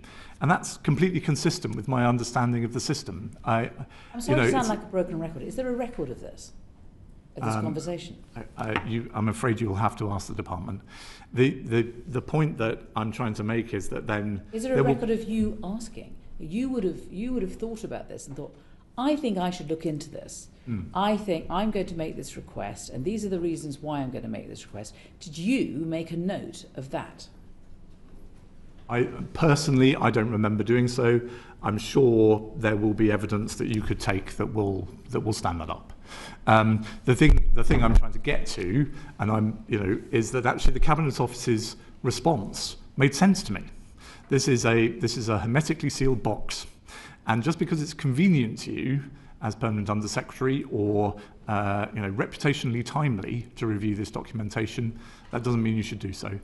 And so I think they changed their view later, and I also respect the reasons they might have changed their view. There was a lot of dialogue between the Foreign Office and the Cabinet Office as to who precisely owned this risk.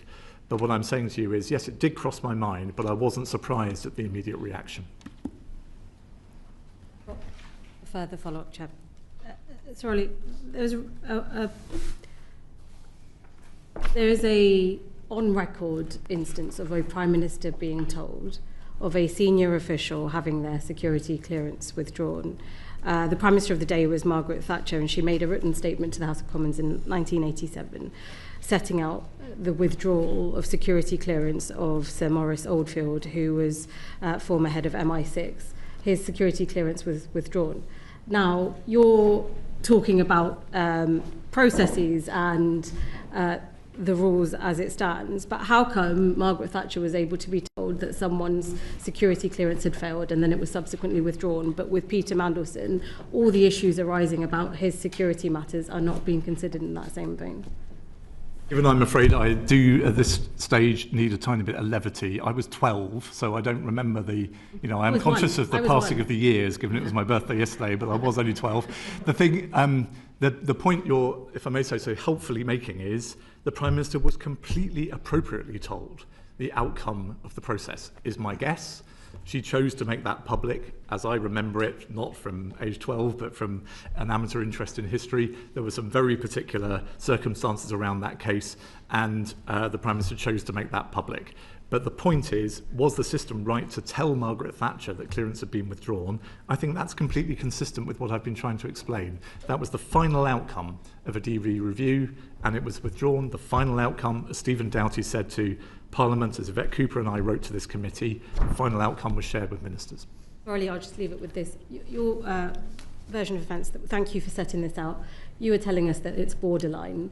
The version that we are seeing shows a very clear denied and recommendation not to go forward. And those two things don't quite match up at the moment. Sorry, was that a question? It's a statement. Well, it might be. Let's move on to Edward, who I think has got a... I just wanted to link up the questions that Uma has been asking you and something you said earlier, which was that in relation to Matthew Doyle, you had been ordered by Number 10 not to tell the Foreign Secretary.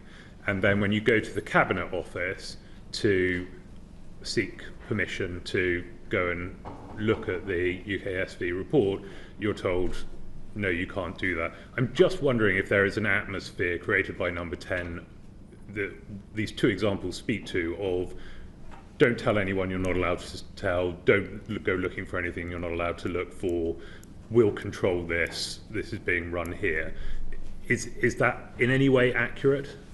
Well, if I can slightly expand your question, obviously the last few days / weeks / months have left me with many reflections on how this system works.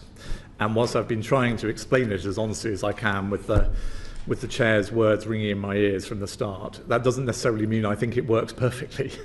And there are things about this whole system that, obviously looking back, if I were suddenly bureaucratic dictator, I would want to change. And I think there is a bit of confusion as to who is ultimately accountable for holding the record of clearance I think there's a bit of confusion about how ministers are briefed to speak to the Commons about some of these things. I was worried at various points in this story that the Prime Minister was being given lines to deploy publicly that the Foreign Office had not had a chance to think through and work through with colleagues. That obviously became even sharper about Thursday, sort of 9 p.m. So there are lots of things about this that I think could be improved, but the way in which I described my own role in this, I hope all I'm trying to say is I think I tried to operate the system as I understood it, and I still believe it should be operated to the best of my ability. Alex. Thank you, Sir Olly. How common is it for you to have these borderline cases of UKSV and you have to make a judgment call after not a clear recommendation? I don't know. It's certainly not unheard of, and the disagreement can go in either direction. And I think you would hear the same from other departmental permanent secretaries that have this relationship with UKSV. But it's important that I don't know, because as I say, the guidance set centrally on data privacy is that a line manager, let alone the head of the department, should only be involved in looking at the report of this process in exceptional circumstances where that's strictly necessary in order to manage and mitigate risk. Now, in this case, I don't think it's breaching any confidence to say, as the occupant of our most senior bilateral ambassadorial role, Mandelson's line manager was about to be me. So I needed to be aware of the mitigations that were being proposed. I needed to be an active participant in managing them. In other cases, well, in my tenure, there were no other cases like it. And so now that the Chief Secretary to the Prime Minister has suspended the ability for the FCDO to do that, what impact do you think that will have on department postings and the ability to get people into the right place? I'm very worried about that, honestly. I'm now, sadly, a sort of informed spectator, but I'm worried about that. In my experience, there are very, very good reasons why the diplomatic service is given a degree of expert latitude over these things. The vetting system cannot be entirely one size fits all. The risks that are manageable in the Food Standards Agency are different from the risks that are manageable in our embassy in Beijing. And the Foreign Office, for people to obtain vetting in the Foreign Office, our candidates very often have a broader and deeper range of international contacts and experience than most. International contacts, of course, are an area of focus for the DV process. And therefore, an expert personnel security department that can reach an informed view of how risky and significant those contacts are for a candidate for vetting, I personally, I was new to the Foreign Office, but I personally could see the justification for.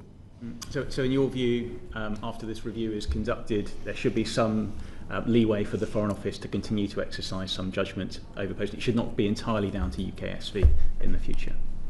I hope it's fair to say that among my reflections when I answered Mr. Morello on how I would change the system, this isn't one aspect of it I would change. Okay. Was Peter Mandelson granted strap access to the highest levels of classified information? I believe he was, and that the strap system, which, to be honest, I should be even more careful about than I have been about the DV process for, as many members of the committee will know, very, very good reasons. That is operated entirely independent even of the department. So it was clear to me he'd received strap clearance. That offered me a degree of extra reassurance, because what I've just said about the DV process and international contacts, as I understand it, is an even heavier focus of the strap process, given that that's really about the protection of our most sensitive intelligence material from hostile foreign actors. But beyond that, I can't tell you very much, because it's a yes or no from the strap authorities, not the conversation that I've been describing between UKSV and the Foreign Office. And the concerns that UKSV would have raised during the DV process, would those same concerns been raised during the strap process, and would they have been addressed in any different way? I'm not trying to duck your question, but I don't want to give you false information. I think if you want evidence on how the strap process works, you should probably ask the government for it. I certainly remember at the time we granted DV that it gave us a degree of extra reassurance to know that the Strap authorities would have a fresh opportunity to take a view on some of the things that we considered in that process. Did the intelligence services at any point share any concerns about Peter Mandelson being the appointment as the US ambassador? I can only speak to my tenure, and the answer to that would be no. Knowing what we do now about Mandelson's leaking of sensitive government information during his role as a cabinet minister, what steps did you take as the PUS to ensure that when that became public, there was no further risk to the FCDO? Well, that could be mitigated. Well, obviously, pardon me, but to get the chronology straight, that allegation about Mandelson, which, again, like all of us, I should probably be careful about given there's a live Metropolitan Police investigation, was only made months after he was withdrawn as ambassador. So, as I've already explained to the committee, we took all the usual precautions of shutting down access to sensitive material at the point he was withdrawn, and that's probably the best answer I can give you.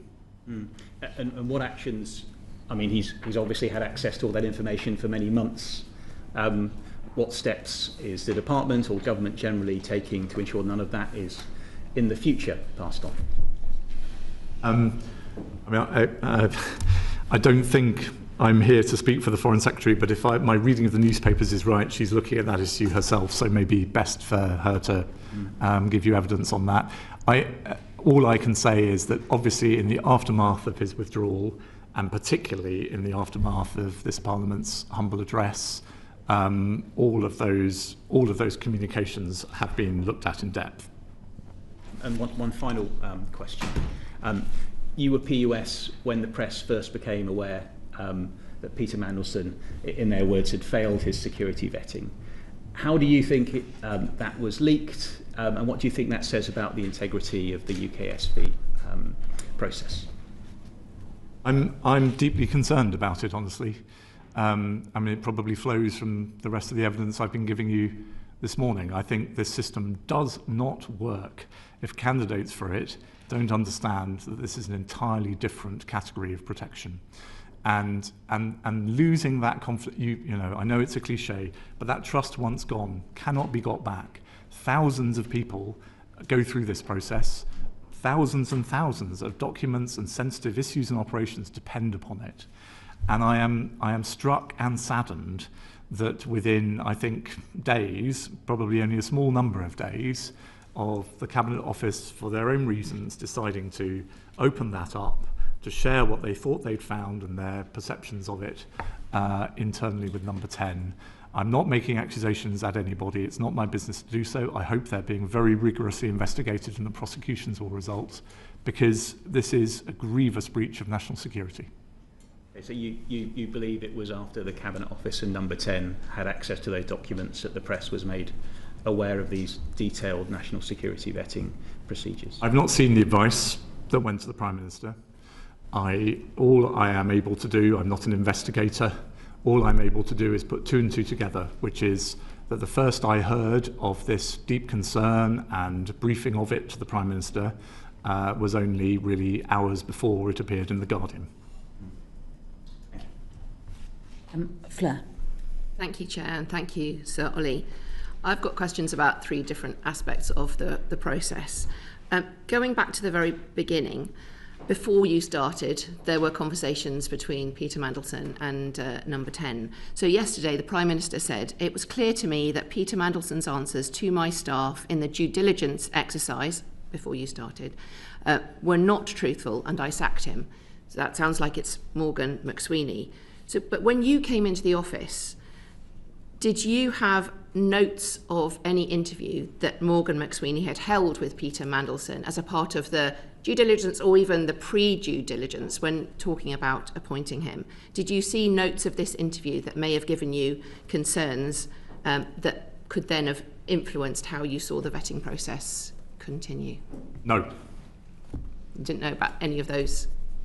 I knew that there had been an appointment process of sorts, and that Number 10 had operated that with the Cabinet Office. But to be honest, I think I first heard the words due diligence report after he was withdrawn as ambassador. Thank you. And then the second one is about the meeting that you held on the 29th of January about the vetting. Did you hold that meeting because it was flagged that Peter Mandelson hadn't passed? If it was a clear pass, a green tick box in the form you didn't see, would you have even held that meeting? Or did you hold the meeting because it was an ambassadorial appointment to Washington and it was Peter Mandelson? I was asked for that meeting because I think it was a borderline case, and a particularly prominent and significant borderline case on which, perfectly properly, very sensibly, the director felt he wanted to check his reasoning and make sure that I was comfortable with it. And is there a note to that effect?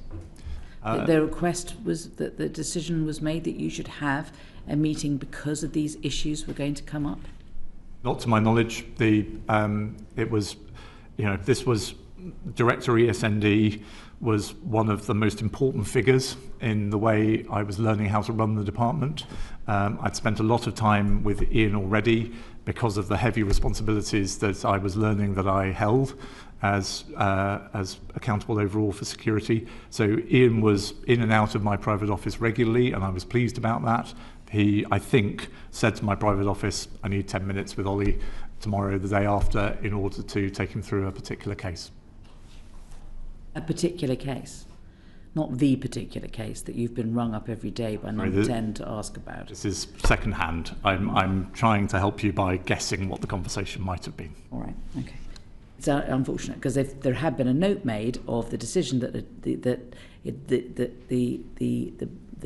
bill, the putting into the diary of a meeting that was going to take place for particular purposes and with particular reasons, if there had been a note of that, then we wouldn't need to guess at the reasons for it, and Fleur would be able to get fuller answers to the questions that she's asking.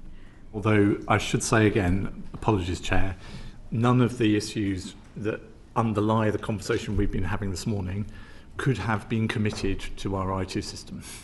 So, and for all I know, my diary will say that there is an appointment with Director ESND, but the office were not allowed. It would have been a serious breach for them to try and explain in that appointment in my calendar what the underlying questions were. You can make notes to your private office, can't you, about what you're doing and why? What was done, I think, entirely appropriately, was that the decision was recorded the next day. Thank you. I think what we're getting to here is that when the Prime Minister was told the process was just carried out and it was passed, actually there were different layers to this process than normally happened because of the borderline case that you described. So the meeting was held because of the borderline case. You've already said to us in your evidence to us in November that one of the hardest parts of this was the Global Council shares, and that must have been part of the mitigations, therefore. So did you hold follow-up meetings about the Global Council shares, how that was going, at which the borderline case could then still have gone either way if the mitigations weren't carried out, that you were satisfied could have been carried out? I had many discussions with Mandelson about his Global Council stake and how we manage it, not just the shares but also the relationships that he would have built up as chairman of Global Council, founder, and we had a mitigation strategy in place for dealing with those. The main prism through which I saw those, Ms. Anderson, was managing conflicts of interest, which is not, strictly speaking, a national security issue.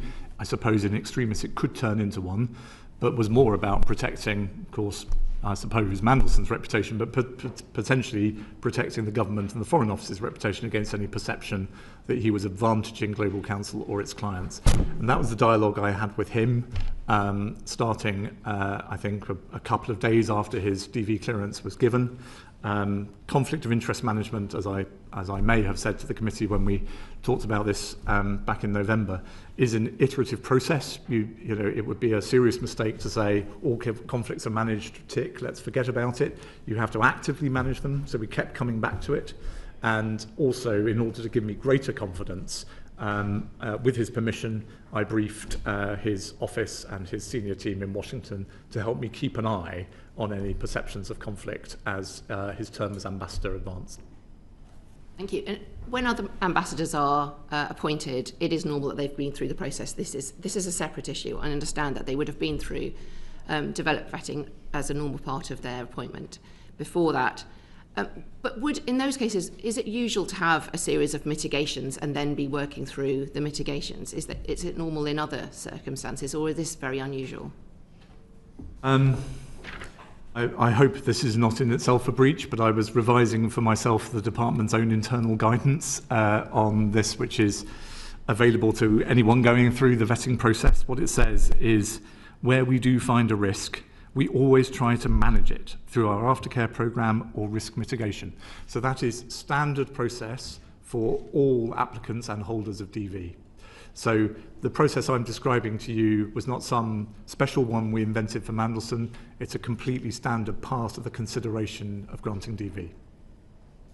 Okay, thank you. So then my final question's about the most recent part of the process. So the moments that the Prime Minister talked about, those moments when he felt he should have been told more, that when he went to the House of Commons and to Prime Minister's questions and others, those moments when the unusual parts of the process, not the internal parts of the security vetting that should be rightly kept secret, but the outcome of that and the fact that it was not a straightforward process. So first, when you had the vetting process advice in January 2025.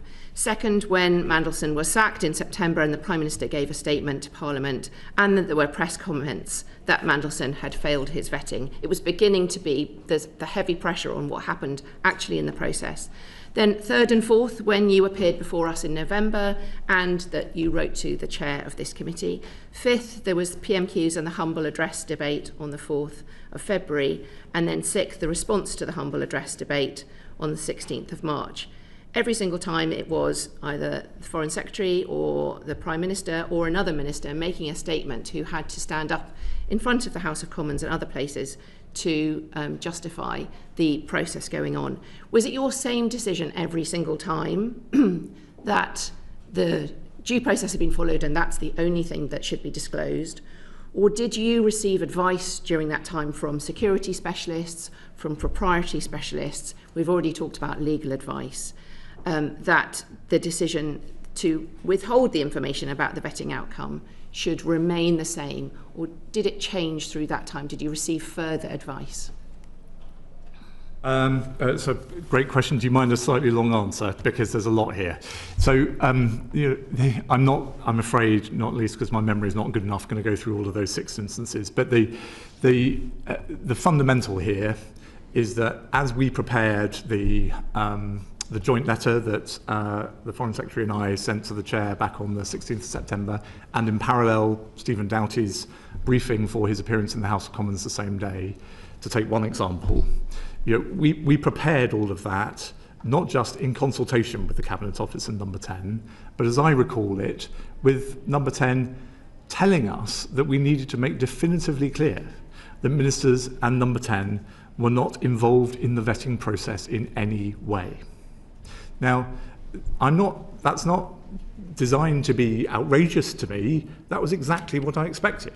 That was exactly the basis on which I have been operating the process since I was appointed Permanent Under Secretary, and is consistent, I hope, with my evidence both in November and to you today. So as we then worked to satisfy the need of Parliament, of this committee, for as much as we could safely give, we always had that in the back of our minds, and we had it, I thought, with the confidence of knowing that that was understood to be the position between us, ministers, and Number 10. And so it shouldn't, I hope, then come as a surprise to think that at each of these junctures, I'm not, one scapegoat for this is enough. But I have seen, I remember there being not a single dissenting voice amongst my senior team, my security team, my personnel team, that we were taking exactly the right approach. And I certainly don't remember being challenged about it by ministers. There was no indication that you should seek legal advice, as has subsequently been done and able to give to the Prime Minister. That it wasn't the whole truth that that Peter Mandelson had just passed the vetting process. The whole truth was that there were concerns along the way. You couldn't reveal any of those concerns, but there were concerns. They were looked into, and then he passed his vetting. There was no consideration that could have been a more full, complete version of events. There was nothing unique about that situation, Ms. Anderson, if I may say so. As I've tried to explain, the way DV is a risk judgment, and DV depends then quite often on the management and mitigation of those risks. And that's the internal guidance I read out to you earlier is absolutely clear about that. The objective of the system is not to discover things about people and trip them up. It's to encourage the applicant to be open and make full and frank disclosure of potential vulnerabilities, and then, if possible, find ways of managing them.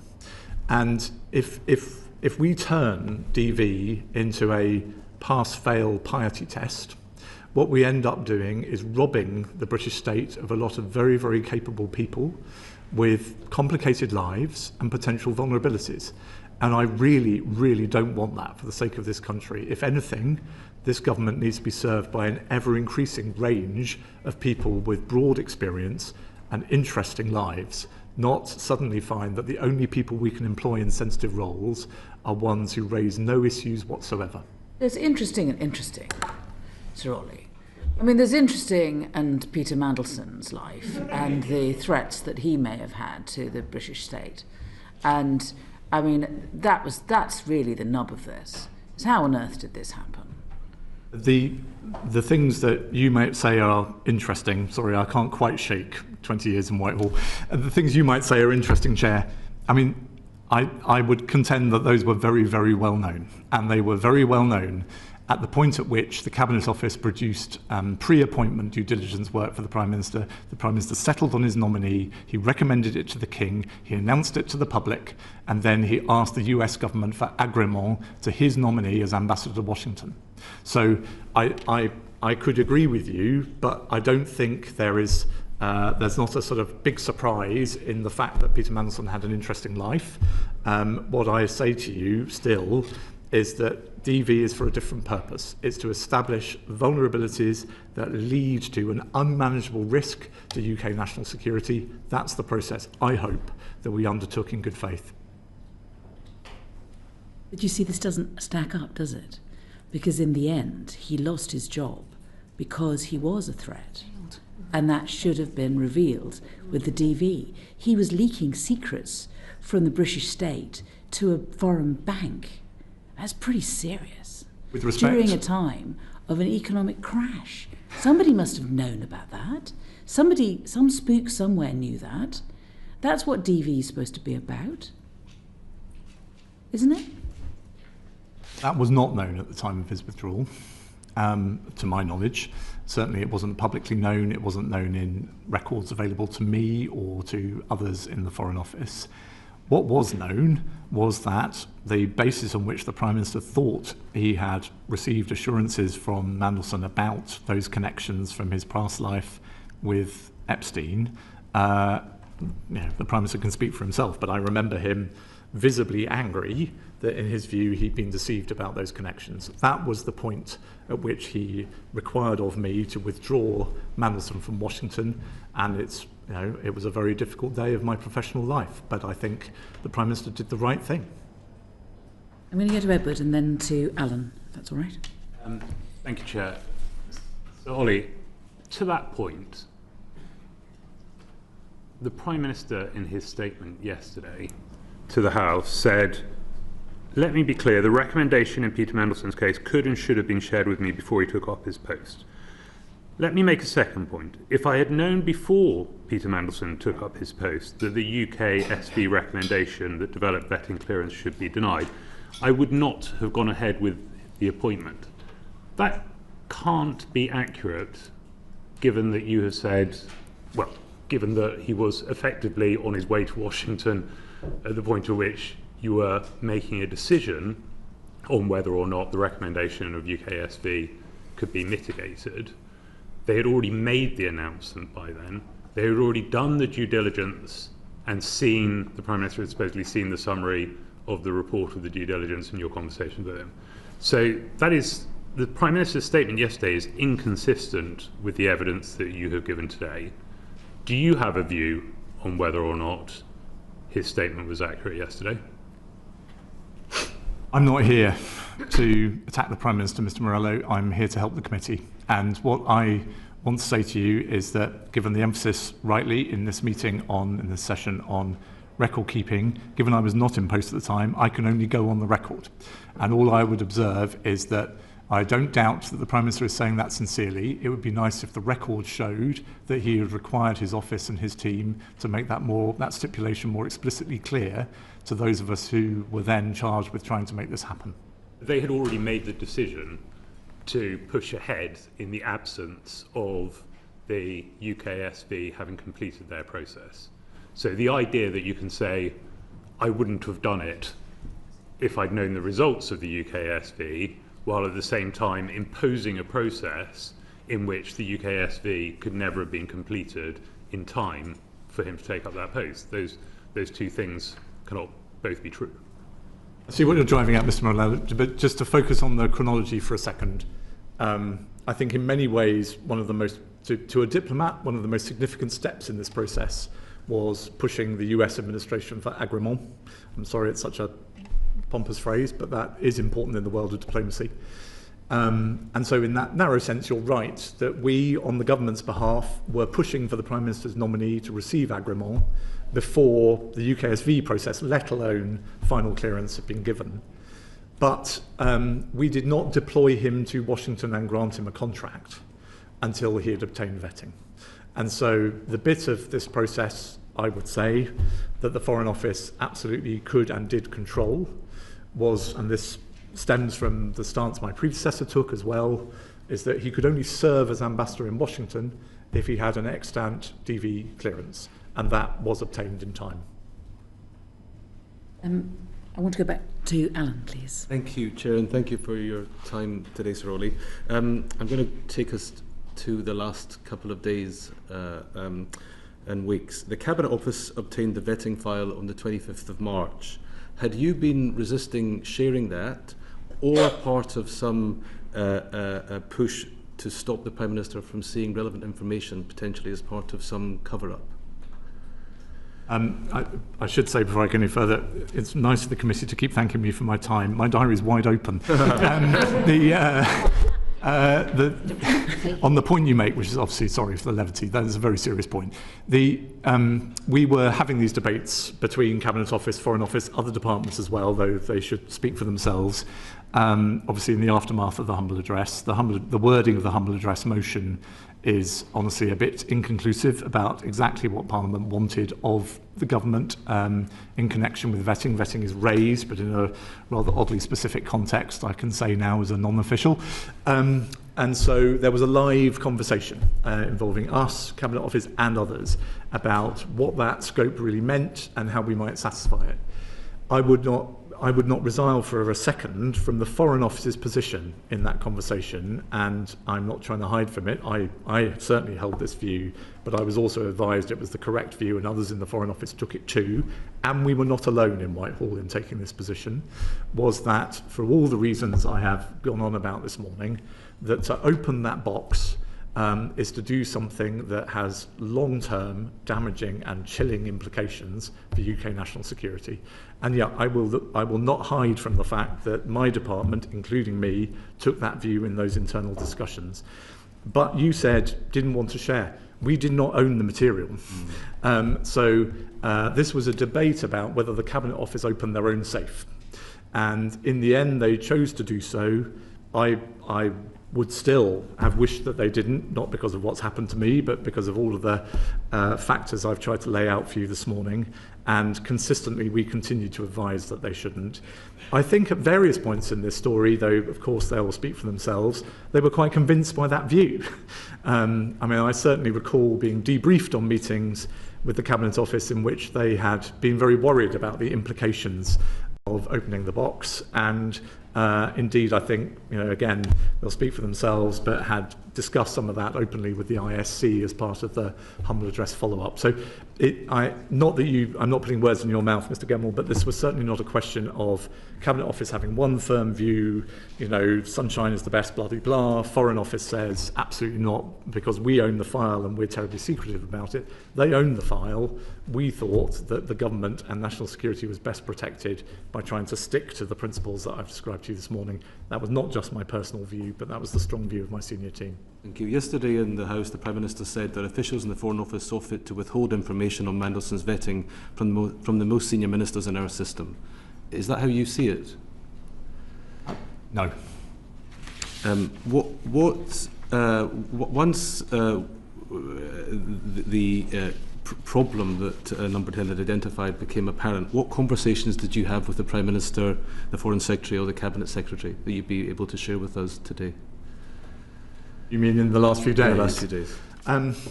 This is where I must plead one of the caveats from my letter, if I may, Mr. Gemmell. I think, given the way I have been treated over the last few days, I've been obviously thinking very hard about this session, thinking about how I hope do my duty to Parliament in thinking these issues through. I've not yet really had a chance to focus on the letter I received yesterday and what on earth I do about it.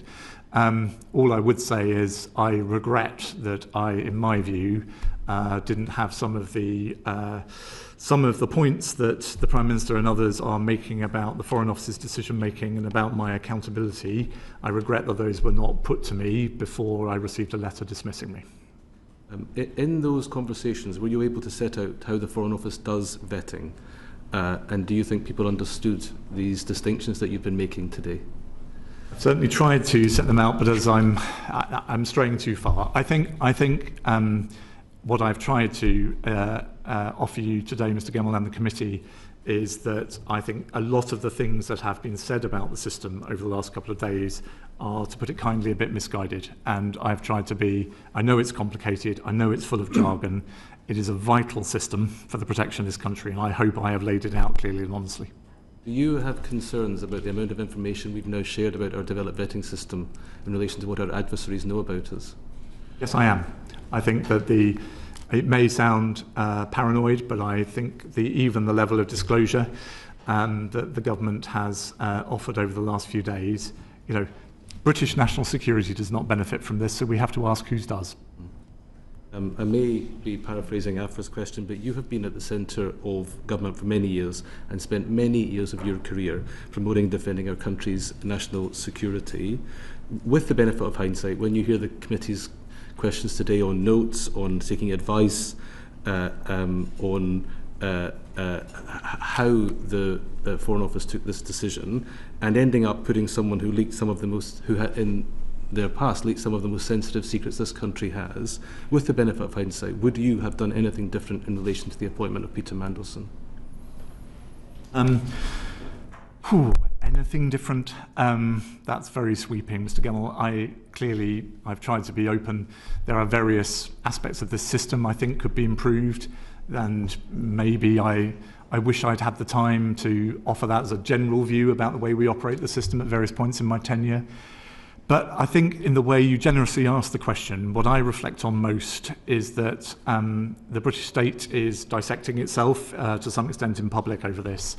I understand why, and this morning I've tried as a private citizen to support that process. I do reflect honestly on my wonderful colleagues who are sat in the British Embassy in Moscow or the British Embassy in Beijing and are subjected to incredible pressure. And the way I try to lead them and support them during my time as PUS. And of course, I find myself wondering who this helps. Thank you.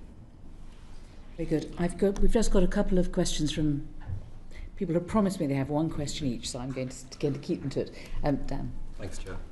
Sir Olly, you are one of the country's most distinguished civil servants, and you have this week been dismissed by the Prime Minister. Can you tell us why? Is it your contention that you have delivered your duty, you've carried out security vetting in the usual procedural way, and what is your reaction to the way you've been treated this week? And I suppose finally, what impact will it have on your colleagues? Thank you. Again, Mr. Carden, thank you for the generous way you asked the question, but I should be careful here. The very short answer is I don't fully understand the reasons that I'm in the position I am in, but that is for a separate process for me to try to get to the bottom of. As a human being, I'm desperately sad about it, Mr. Carden. I love that job. I love that institution. I was proud to serve this government and any government that might follow it.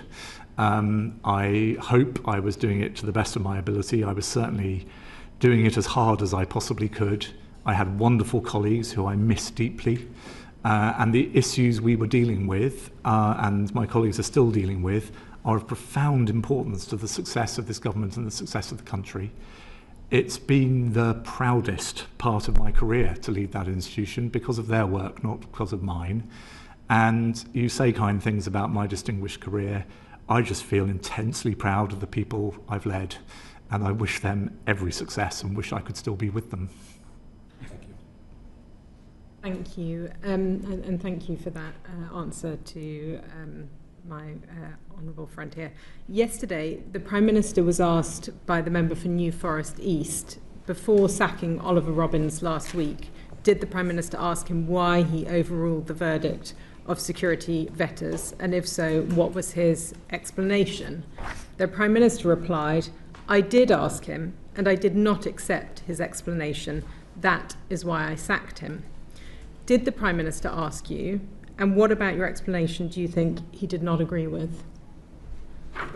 It's a very legitimate question, Ms. Brandreth. The reason I wrote to the committee ahead of this hearing on this matter is I'm afraid, given I'm in unknown territory, honestly, for me personally, about the HR position I am in and what this means for my family, I must remain quiet on that until my advisors have told me what the appropriate thing to do is about it.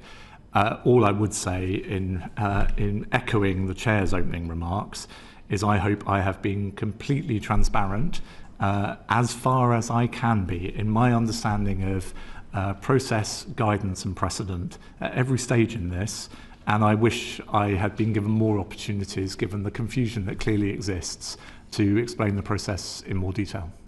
But is it fair to say that he did ask you? I must reserve my position on that, if I may, because I think I will get into a situation where I'm saying things to this committee that I may need to rely on later. Sir John. Thank you. The Cabinet Office has been tasked with fulfilling the requirements of the humble address. Are you confident that that is being fulfilled to the letter, or are you aware of any other documents that have not yet been published which might help explain what has happened? Well, my team obviously were closely involved with the Cabinet Office in trying to satisfy the terms of the humble address over the last couple of months of my tenure in the job. It is maybe now I'm released, I can be slightly more open about this. It's a very, very hard motion to sensibly satisfy, if I may say so, to you as members of the House of Commons, because at its extreme, its wording, which requires us to offer up all electronic communications between Mandelson and pretty much anyone in the government system, could be anything from an intelligence report to a room booking. And so what we have been working through for the last couple of months is how on earth to interpret that in a way that satisfies the underlying, clearly legitimate, the government voted for it, desire of Parliament to understand more about the circumstances surrounding Mandelson, with not actually creating an unmanageable burden and frankly unmanageable national security risk for the operation of our diplomatic service. So I don't think today, sadly, it's for me to explain how the Foreign Office is working with the Cabinet Office to try to manage that, but I hope it helps my colleagues and indeed ministers left behind in the system to explain that that was a very, very difficult thing to work through. But are you aware of any documents which actually would be highly relevant to this matter but haven't been released? So there are clearly documents related to the terms of the motion that have not yet been released, because the release that's been made so far is I think, a relatively small proportion of what the government could choose to release in this process. There is obviously the ISC process in respect of international relations and national security, as you'll be aware, and I think there's a live dialogue, again, obviously now pleading that I'm no longer part of it, but a live dialogue between Cabinet Office, Foreign Office and ISC about how to manage that weight of material. That's it. Thank you very much. Thank you for coming in and for answering our questions. I hope that the questions that we've asked have covered the sort of questions that the public will also want to have answers to, given how important this matter has become. And thank you for your time. And what I'd like to do is if you wouldn't mind, the press and the public could remain seated, and then if you're able to leave first, and then we'll release press and public after that. But I'm going to now finish the proceedings. Thank you very much.